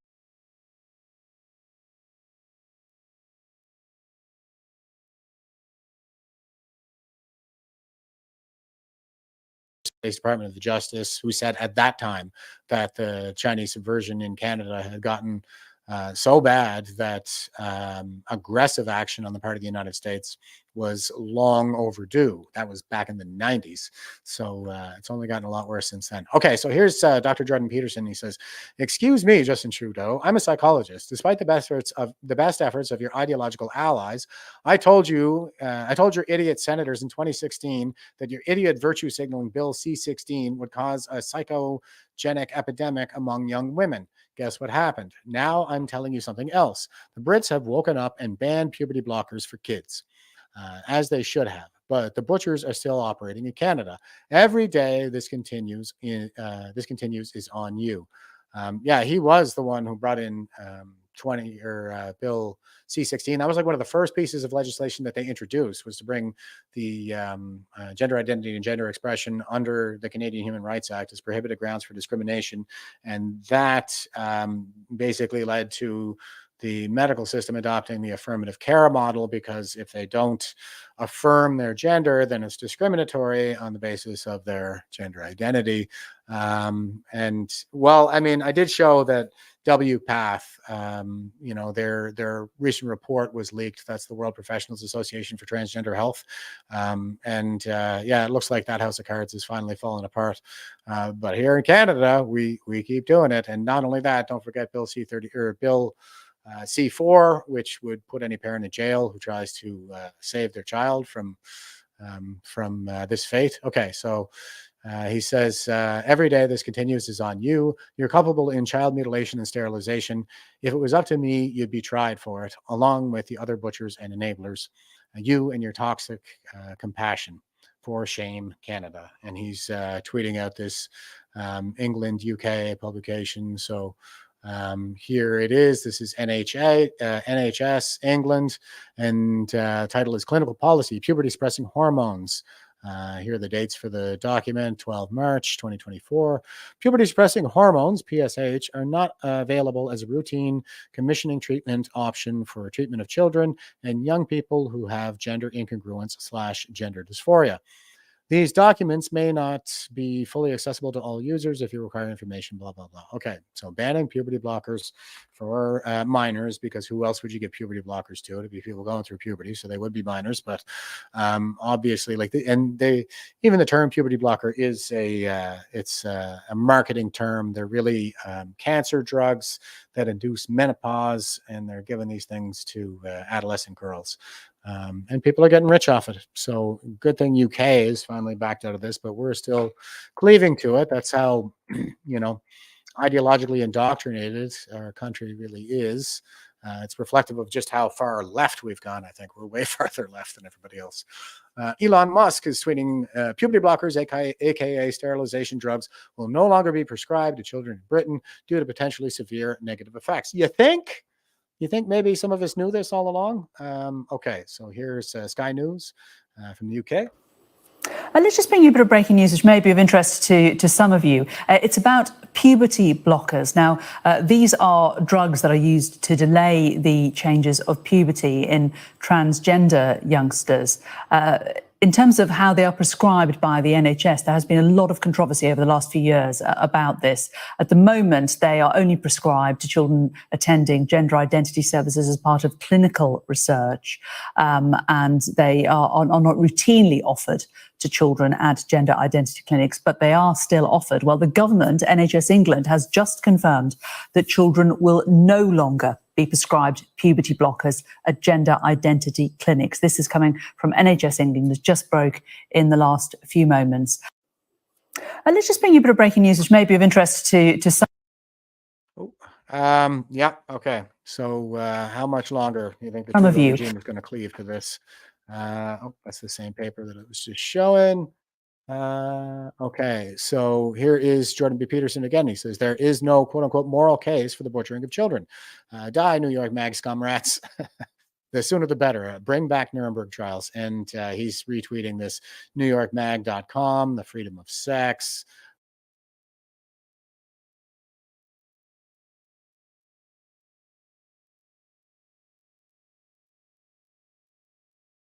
Right here, for example, this boy up here. And they'll be permanent medical patients, and people are getting rich off it. Big pharma, man, holy smokes! Talk about, evil. Okay, here's Concerned Citizen. They say my mRNA, or France, mRNA is hate speech. In France, a new law called the Pfizer Amendment is seeking to criminalize critics of Pfizer mRNA technology with up to 1 year in prison or a $15,000 fine. This shows just how much power the corporation, lobbyists, and pharmaceutical industrial complex has. Yeah, that's right. You're not allowed to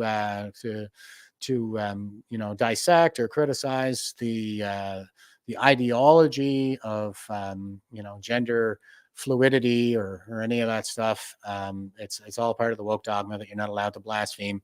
And the pharmaceutical companies have a vested interest in furthering this dogma, and sustaining it. Okay, back to the tweet. It says it also suggests that this technology is sought to be used on a widespread basis that is in the not too distant future, possibly mandated.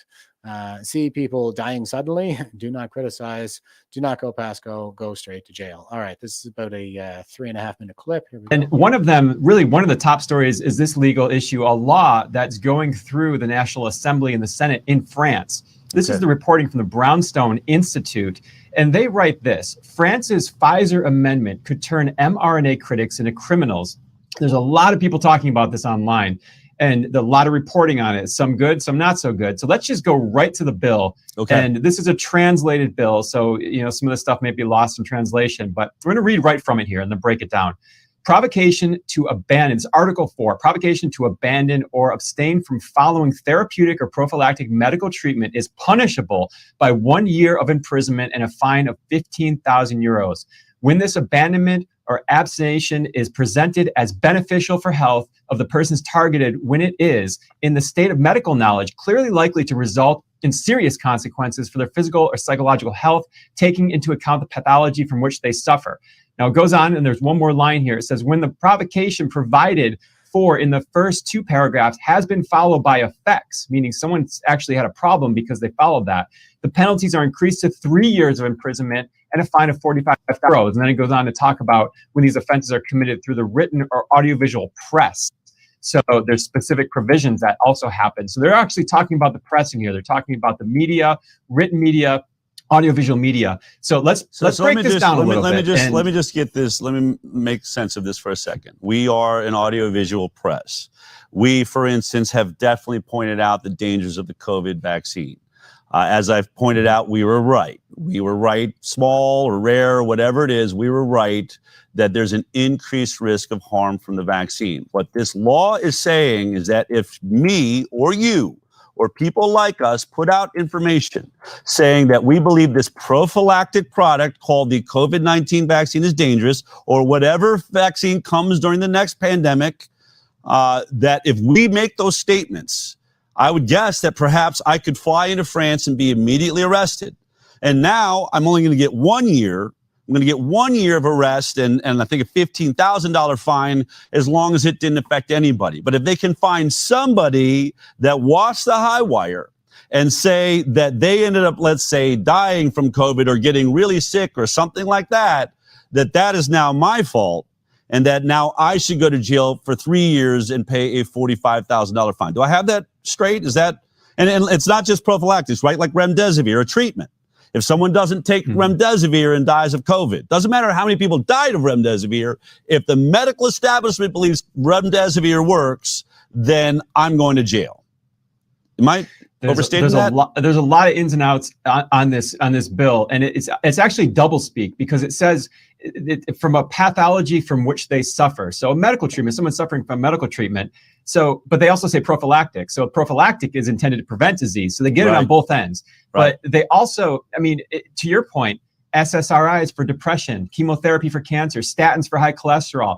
Where does this end? If I'm a pharmaceutical company, I'm loving this bill. Now, let's stop right here. A lot of people are saying this is law now. It's happening. It's not law. It's passed the National Assembly. It's going to the Senate. There could be rewrites. The Senate may not pass it. They didn't pass it the first time. It had to go through a rewrite. And it has to do all that before it becomes law. So this is kind of a preemptive putting it on people's radar. And you really want to pay attention to this.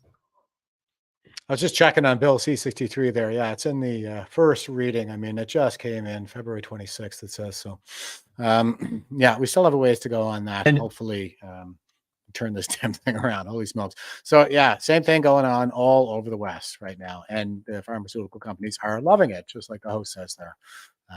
Well done. Here's the Toronto Sun. Corporate welfare costing taxpayers over $50 billion a year report. Okay, this is Laurie Goldstein. Canada's federal, provincial, and municipal governments spent $52 billion on corporate welfare in 2022. The latest data available, according to a new study by the Fraser Institute released Tuesday. Quote, these subsidies for businesses, also known as corporate welfare, come with huge costs to government budgets and taxpayers while doing little, if anything, to stimulate economic growth, close quote, said Tegan Hill, co-author of, quote, the cost of business subsidies in Canada, updated edition, close quote, by the fiscally conservative think tank. That's the Fraser Institute. The study found annual government spending on corporate welfare has more than doubled from $24.5 billion in 2007 to $52 billion in 2022 in inflation-adjusted dollars. Between 2007 and 2019, the year before the pandemic hit, federal, provincial, and local governments spent on business subsidies totaled $352.1 billion. Jesus. Federal business subsidies alone skyrocketed to $88.5 billion in the first year of the pandemic in 2020, decreasing to $47 billion in 2021. They decreased again to $11.2 billion in 2022, but that was still almost double the $6.5 billion the Fed spent in 2019, the year before the pandemic hit. Holy smokes. Meanwhile, provincial corporate welfare increased the fastest from $13.2 billion in 2007 to $35.4 billion in 2022. Between 2007 and 2019, two provinces spent more on corporate welfare on average than they received in corporate tax revenue. Prince Edward Island at 160.8% and Quebec at 100.8%, while in Manitoba, corporate welfare ate up 97.5% of all corporate tax revenues. Geez, so it's not just that we're not getting any taxes from them, but in some of these provinces, we're actually paying them. Okay. Quote, to be clear, the report does not provide comprehensive measures of government support to businesses, which would include all tax expenditures, loan guarantees, direct investment, and regulatory privileges extended to particular firms or industries, close quote, the study says. Yeah, if I'm reading that right, because if they're saying that the corporate welfare was so high, it's like, if it eats up 160.8% of the taxes being taken in on corporate taxes from in Prince Edward Island, then that means if they just didn't exist, like that, we're paying them even if they don't produce anything. Like we're paying for it, I should say. I don't know if that's a direct transfer into their hands, but it's definitely it's profitable for them, these arrangements they have with our governments, without even producing anything. They're already making money just by having these arrangements. Okay. The reason is due to the lack of transparency about total government financial support to businesses and an ongoing failure to produce, quote, a comprehensive accounting detail such support in all forms, close quote. Like, that is a really effective lobby. You see how effective this pharmaceutical lobby is? If they're extracting money, if they're getting us to pay for them to do business, without us even benefiting from it, in the form of taxation. Okay. Canadian politicians across the political spectrum have criticized government subsidies to businesses for decades. Former Conservative Prime Minister Stephen Harper to former NDP leader David Lewis, who coined the phrase, quote unquote, corporate welfare in 1972 when he criticized, quote, corporate welfare bums, close quote, for demanding and getting millions of dollars in government subsidies. Despite widespread agreement, corporate welfare, also known as crony capitalism, is a costly and inefficient way to encourage economic growth. Corporate welfare today is a fact of life throughout the Canadian economy, from the auto and aerospace sectors to the energy and aviation industries to the media and more. Yeah, I know which one I want to start with cutting there. It's definitely going to be the media. I must have saved the best for last there. Okay. The Fraser Institute report concludes these businesses subsidies impose a significant financial burden on Canadian taxpayers and increases government deficits while failing to foster widespread economic growth, because governments have a dismal record of trying to pick winners and losers in the economy instead of letting the marketplace decide. The central planning, the crony capitalism, it's mercantilism, fascism, the lucrative merger of corporation and state. They're the ultimate beneficiaries of the whole system, it seems. Quote, rather than give preferential treatment to certain companies and industries, it's high time Canada reduced business taxes and help to foster pro-economic growth environment that gives all businesses the opportunity and incentives to succeed, close quote, said Jake Fuss, co-author of the study. So that is, I think, very indicative of just how strong the pharmaceutical lobby is here in Canada. They're sponging off us, man. Before they even produce anything, they're getting paid, or at least we're paying their expenses. And here is the National Compost. Auditor General's office discovers 3 of its own employees earning side money off undisclosed government contracts. So this is the Auditor General's office, and we've been seeing these public servants who are just greasing the skids and taking all these consulting and contracting contracts from the government of Canada, so they're double dipping and all this stuff, and they have these financial interests in the companies that they're running, over which they have decision-making power when it comes to taxpayer dollars, aka a conflict of interest. They are benefiting from the decisions that they make as public servants on the taxpayer salary, benefiting financially, that is, in terms of profiting from their businesses, and it's absolutely rampant throughout government of Canada right now. Canada's Auditor General, the fact that it's the Auditor General should tell you just how rampant it is. Canada's Auditor General recently fired and called in police to investigate 2 employees who had been privately earning money from government contracts they had not declared. In a statement to National Post this week, the Office of the Auditor General, OAG, said it is still investigating a 3rd employee that it also discovered had contracts with another arm of the federal government the employee had not disclosed to their employer. So, it's organic. This is the fascism that is organic, this lucrative merger of corporation and state. You can't even tell, like, it's a revolving door between the public service and the private sector. Fauci and all his financial interests, right down to the Auditor General's Office of Canada. Okay, back to the article. The firings, which occurred between September and December last year, came to light as questions swirl about a federal public servants company that was able to obtain a nearly $8 million contract to work on the ArriveCan app. It also indicates that no federal organization, including the biggest watchdog of government contracting, who recently published a scathing report on ArriveCan, is immune from employees breaking the code of conduct and potentially the law by failing to report all secondary employment, particularly government contracts. Yeah, you don't say. Ian Stedman, a York University assistant professor specializing in ethics in government, said it's time for the government to start being more proactive in checking if public servants are respecting their employment codes instead of relying on attestations signed by each bureaucrat. this is all kind of reminiscent, I think, of what's been going on in the Canadian Armed Forces since the early 90s, ever since the boomers reached weak institutional power there, because we got the Defense Ethics Program essentially like as a direct result of the recommendations given in the report into the Somalia affair. That whole ethics program is basically the legacy of Kyle Brown. He was the scapegoat. He was the fall guy for... and as we can see, the boomers go after whistleblowers elsewhere, and that's what Jody Thomas said for sure. Going after the CSIS whistleblower, going after defense whistleblowers, even when it was about saving lives in nursing homes. But yeah, so I think that the same corruption that followed the boomers all the way to the top of the chain of command in the military is at the top of the chain of command in the public service now. And of course, we had Michael Wernick being the first clerk of the Privy Council office in Canadian history to resign in disgrace.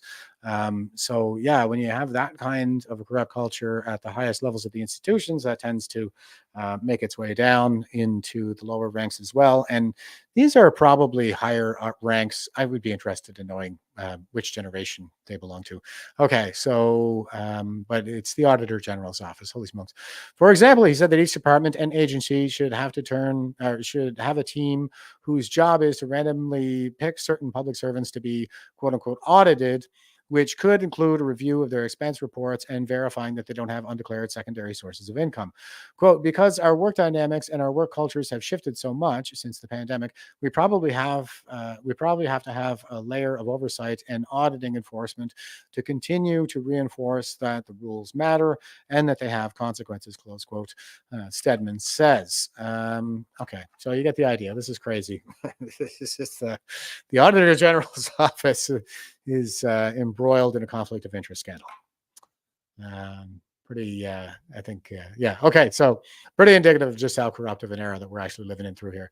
But we do see those signs of hope everywhere, that we're getting the winds that are racking up a little bit, and things are really shaking up here at the Helen Gruss trial. I'm going to line this up. I know I've been going a little bit long today, guys. But Legally Purdy, which I believe is this woman in the video here, says, breaking news, Hugh O'Toole, head of the Professional Standards Unit of the Ottawa Police, has been relieved of his position and is currently on leave. This comes after the controversial treatment of Detective Helen Gruss moments before she was set to testify. And she's got her sources there. Donald Best, who's a friend of the program. And here's Legally Purdy, says breaking news. She's retweeting herself from the 11th. So this one is from yesterday on the 12th, but on the 11th, she was tweeting out breaking news. Defense counsel for Helen Gruss has just left the hearing room to press criminal charges against the Ottawa police for alleged intimidation of his client. This unexpected turn of events has shocked the courtroom, and we're all waiting with bated breath to see what happens next. Stay tuned for more updates. So I'm just going to pause it there because I think that's where she actually starts talking. So that is the update that she's tweeting here today, is that the head of the Professional Standards Unit of Ottawa Police has been relieved of his position and is currently on leave. So same problem, I think, was in across the board when it comes to these various institutions, be they police or military or public service or universities. But here we go. Oh, come on, video. Somebody was just saying I have a lot of tabs open. It's no more than usual, really. I'm a little bit long today, not the craziest long that I've ever been, but shoot, I wanted to give you guys that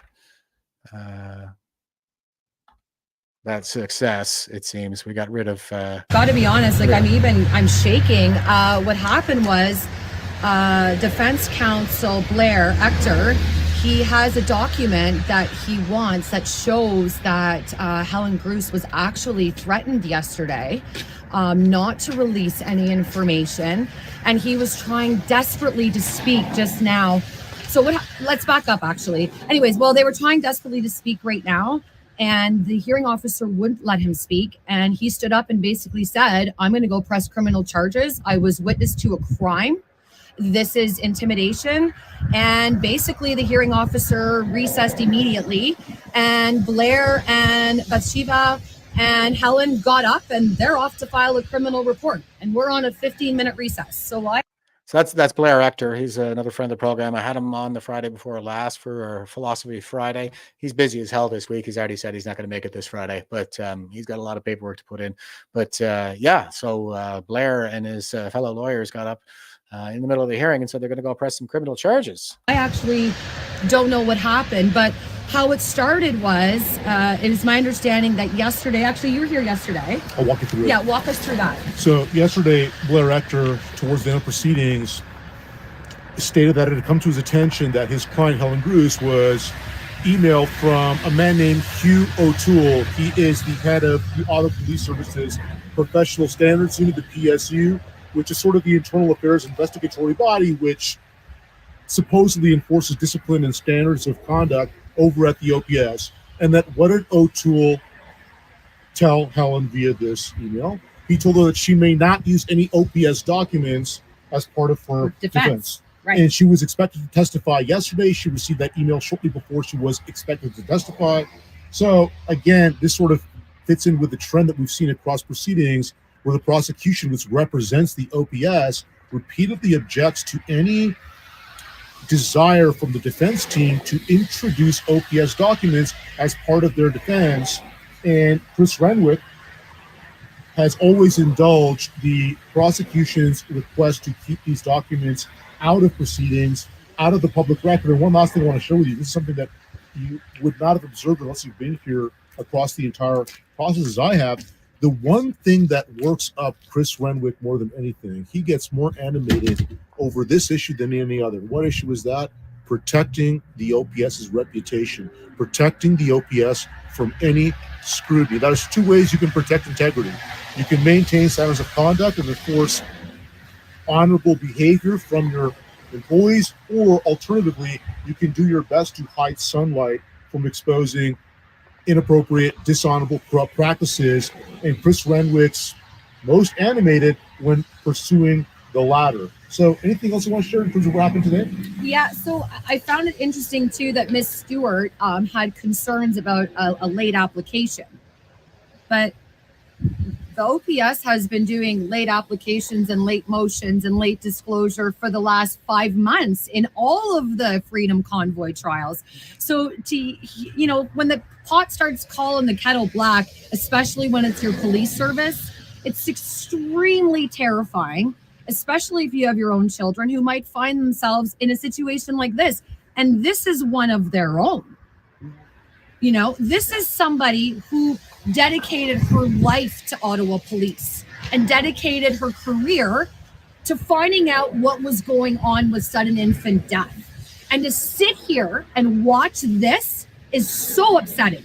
Like, to see the lawyers get up and say they're going to make a criminal charge in the middle of a proceeding, a tribunal, was absolutely shocking.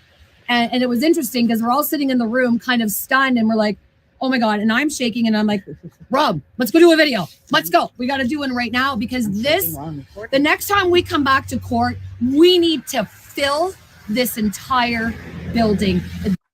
Okay. So yeah, it looks like they're in hot water there at OPS, which is good to see. What she's describing here, the thing I wanted to throw in about it was the prosecutor, the other lawyer in this case. Like, this is a public servant, and they have a higher standard that they got to meet, a higher burden. They need to be transparent and candid, and they should be committed to the process. It's not always about winning. It shouldn't be all about winning for them, because we pay them, ultimately, the taxpayer. And Cora says, I'm going to have to rewatch later. I really missed the morning show. Jeez, I'm sorry, Cora. I can't seem to find a decent time slot. I mean, I have changed it a couple of times, not all the time, but I'm doing my best to find a niche here. The evening time slot is just so saturated, and the morning time slot, I was on Levine there a while ago, and I was like, we actually overlap in the morning, so I decided to move it up to noon, just to try to make it more of a collaborative approach instead of competing with people in the freedom space. So anyway, I'm glad you can make it, at least for most of what we're discussing here today. And really, this I'm at the end here, so Thanks for being with us. Okay, so here's Renita Broderick, and she was one of Bill Clinton's rape victims.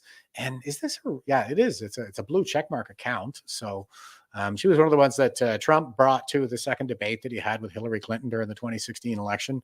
And Saturday Night Live later referred to them as mistresses when in fact they were his rape victims, allegedly, But all right, here's Renita Broderick says, "Get ready. Tomorrow morning is going to be lit. 10 a.m. C-SPAN. 10 a.m. C-SPAN. Robert Hur resigned from the DOJ this afternoon and will be testifying against Joe Biden before the House Judiciary Committee Tuesday as a private citizen." So that was going down yesterday. Okay, I actually thought that was today, but this is a huge bombshell.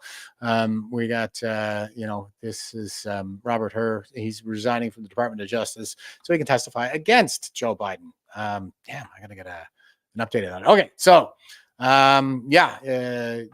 all kinds going on out there, obviously, and it's more of the same, really. Like, I know I'm reporting on some of this stuff just because of the way the resumption of funding to Hamas, essentially through UNRWA of the Canadian government, I thought really speaks to the level of just how far down the garden path that we really are. And I wanted to try to demonstrate all of these intersectional connections and how we basically have like this Islamunism, I think is probably the best word I could use to describe it, is kind of what we're up against right now. And you can see how they use that same communist narrative around colonialism and exacerbating a lot of those old grievances, even inventing new narratives of oppression so that everybody else is the oppressed class and the straight white cis hetero patriarch like me. I'm at the top of the oppression hierarchy, by dint of my immutable characteristics. And so they and so they're building these coalitions through the lens of intersectionality to overthrow Westerners, essentially. So, and it is the global progressive movement, I would say. Just as Judith Butler said, Hamas is part of the global progressive movement. Okay, here's the Veterans for Freedom website, everybody. You can subscribe to a newsletter by clicking subscribe here. Join Veterans for Freedom if you're a veteran by clicking join here. Support Veterans for Freedom by clicking support here. You can donate to us directly to help with our operational costs, or you can click support to donate to our support fund, and everybody who donates gets a chance to vote on where those funds go every month. This is to help Canadians who are suffering under the current tyranny. You can click any one of these buttons to sign up for a donation with your credit card. And if you don't want to use your credit card, please send your e-transfers to fund@veteransforfreedom.ca. That's fund@veterans4freedom.ca. Auto deposit enabled if you can, but if you can't, then just use the password fund for freedom, all caps fund, 4, all caps freedom, and we'll make sure that gets off to a really big cause. I think I had an extra tab open there. Pardon me. That brings us all the way back to Christopher Hitchens, and he says they are of the sort. This is again about leftists, and he says they're of the sort who, discovering a viper in the bed of their child, would place the first call to people for the ethical treatment of animals, as in PETA. That is the woke nonsense, I think, that has come fully into bloom even since Christopher Hitchens' passing. I wonder often what he would have to say about all of this. I miss him dearly. He was a very ferocious culture warrior. And incredibly sharp-witted as well. Early on, I think he was picking up on this feature of the modern left, of the progressives, this Islamophilia that they've developed. I mean, I think they're all just tyrants at the end of the day. And so they tend to join forces against the freedom-loving patriots like us, whether they be at the UN or in Beijing or otherwise. Okay, so I'll go ahead and throw a couple of comments before I sign off here. Amazing Faces over on Rumble is saying, thank you, Jeff. Great show. Thanks very much. I ran a little bit long today, guys, but most people don't seem to mind that anyway. RJ Sawyer says, later, Jeff. Thanks for always being with us, brother. And the Peppermint Patsy's giving us a triple slashy right back at you. And Gary Carr over on X is saying, I am also at the top of the hated list. Yes, I'm. Okay, so I gather that you're a straight white cis hetero patriarch like me. That's the whole psyop, guys. Those motherless commie bastards are never going to take us on in a fair fight. They'll just get our own people to kill us for them. But again, like we're getting some wins here. I think that the tide is turning. More people are probably waking up more than ever now. I mean, are as many people rolling up their sleeves for the 9th jab as they were for the 2nd and 3rd? I doubt that very much. Okay, here is Colleen. She says, I have to agree, Cora. Oh, you guys are both, very prominent regulars, and they missed the morning slot. Oh, I got to stop flip-flopping on this, though. I got to stick to a time. Colleen says, thank you, Jeff. Have a great day, everyone. And Gary's saying, that's funny. LOL. Yeah. Well, we got to laugh, man. We got to have a sense of humor about this. Having a sense of humor is a coping strategy. Humor is a coping strategy for humans. And the only thing blacker than Trudeau's heart is a soldier's humor. That's part of how we win this, guys. We got to be in it for the long haul. And got to make sure we take care of that resiliency, and humor is definitely an effective tactic in that effort. So thanks for being with me, guys, and until next time, stay frosty and stay safe out there. Won't you help to sing these songs of freedom? So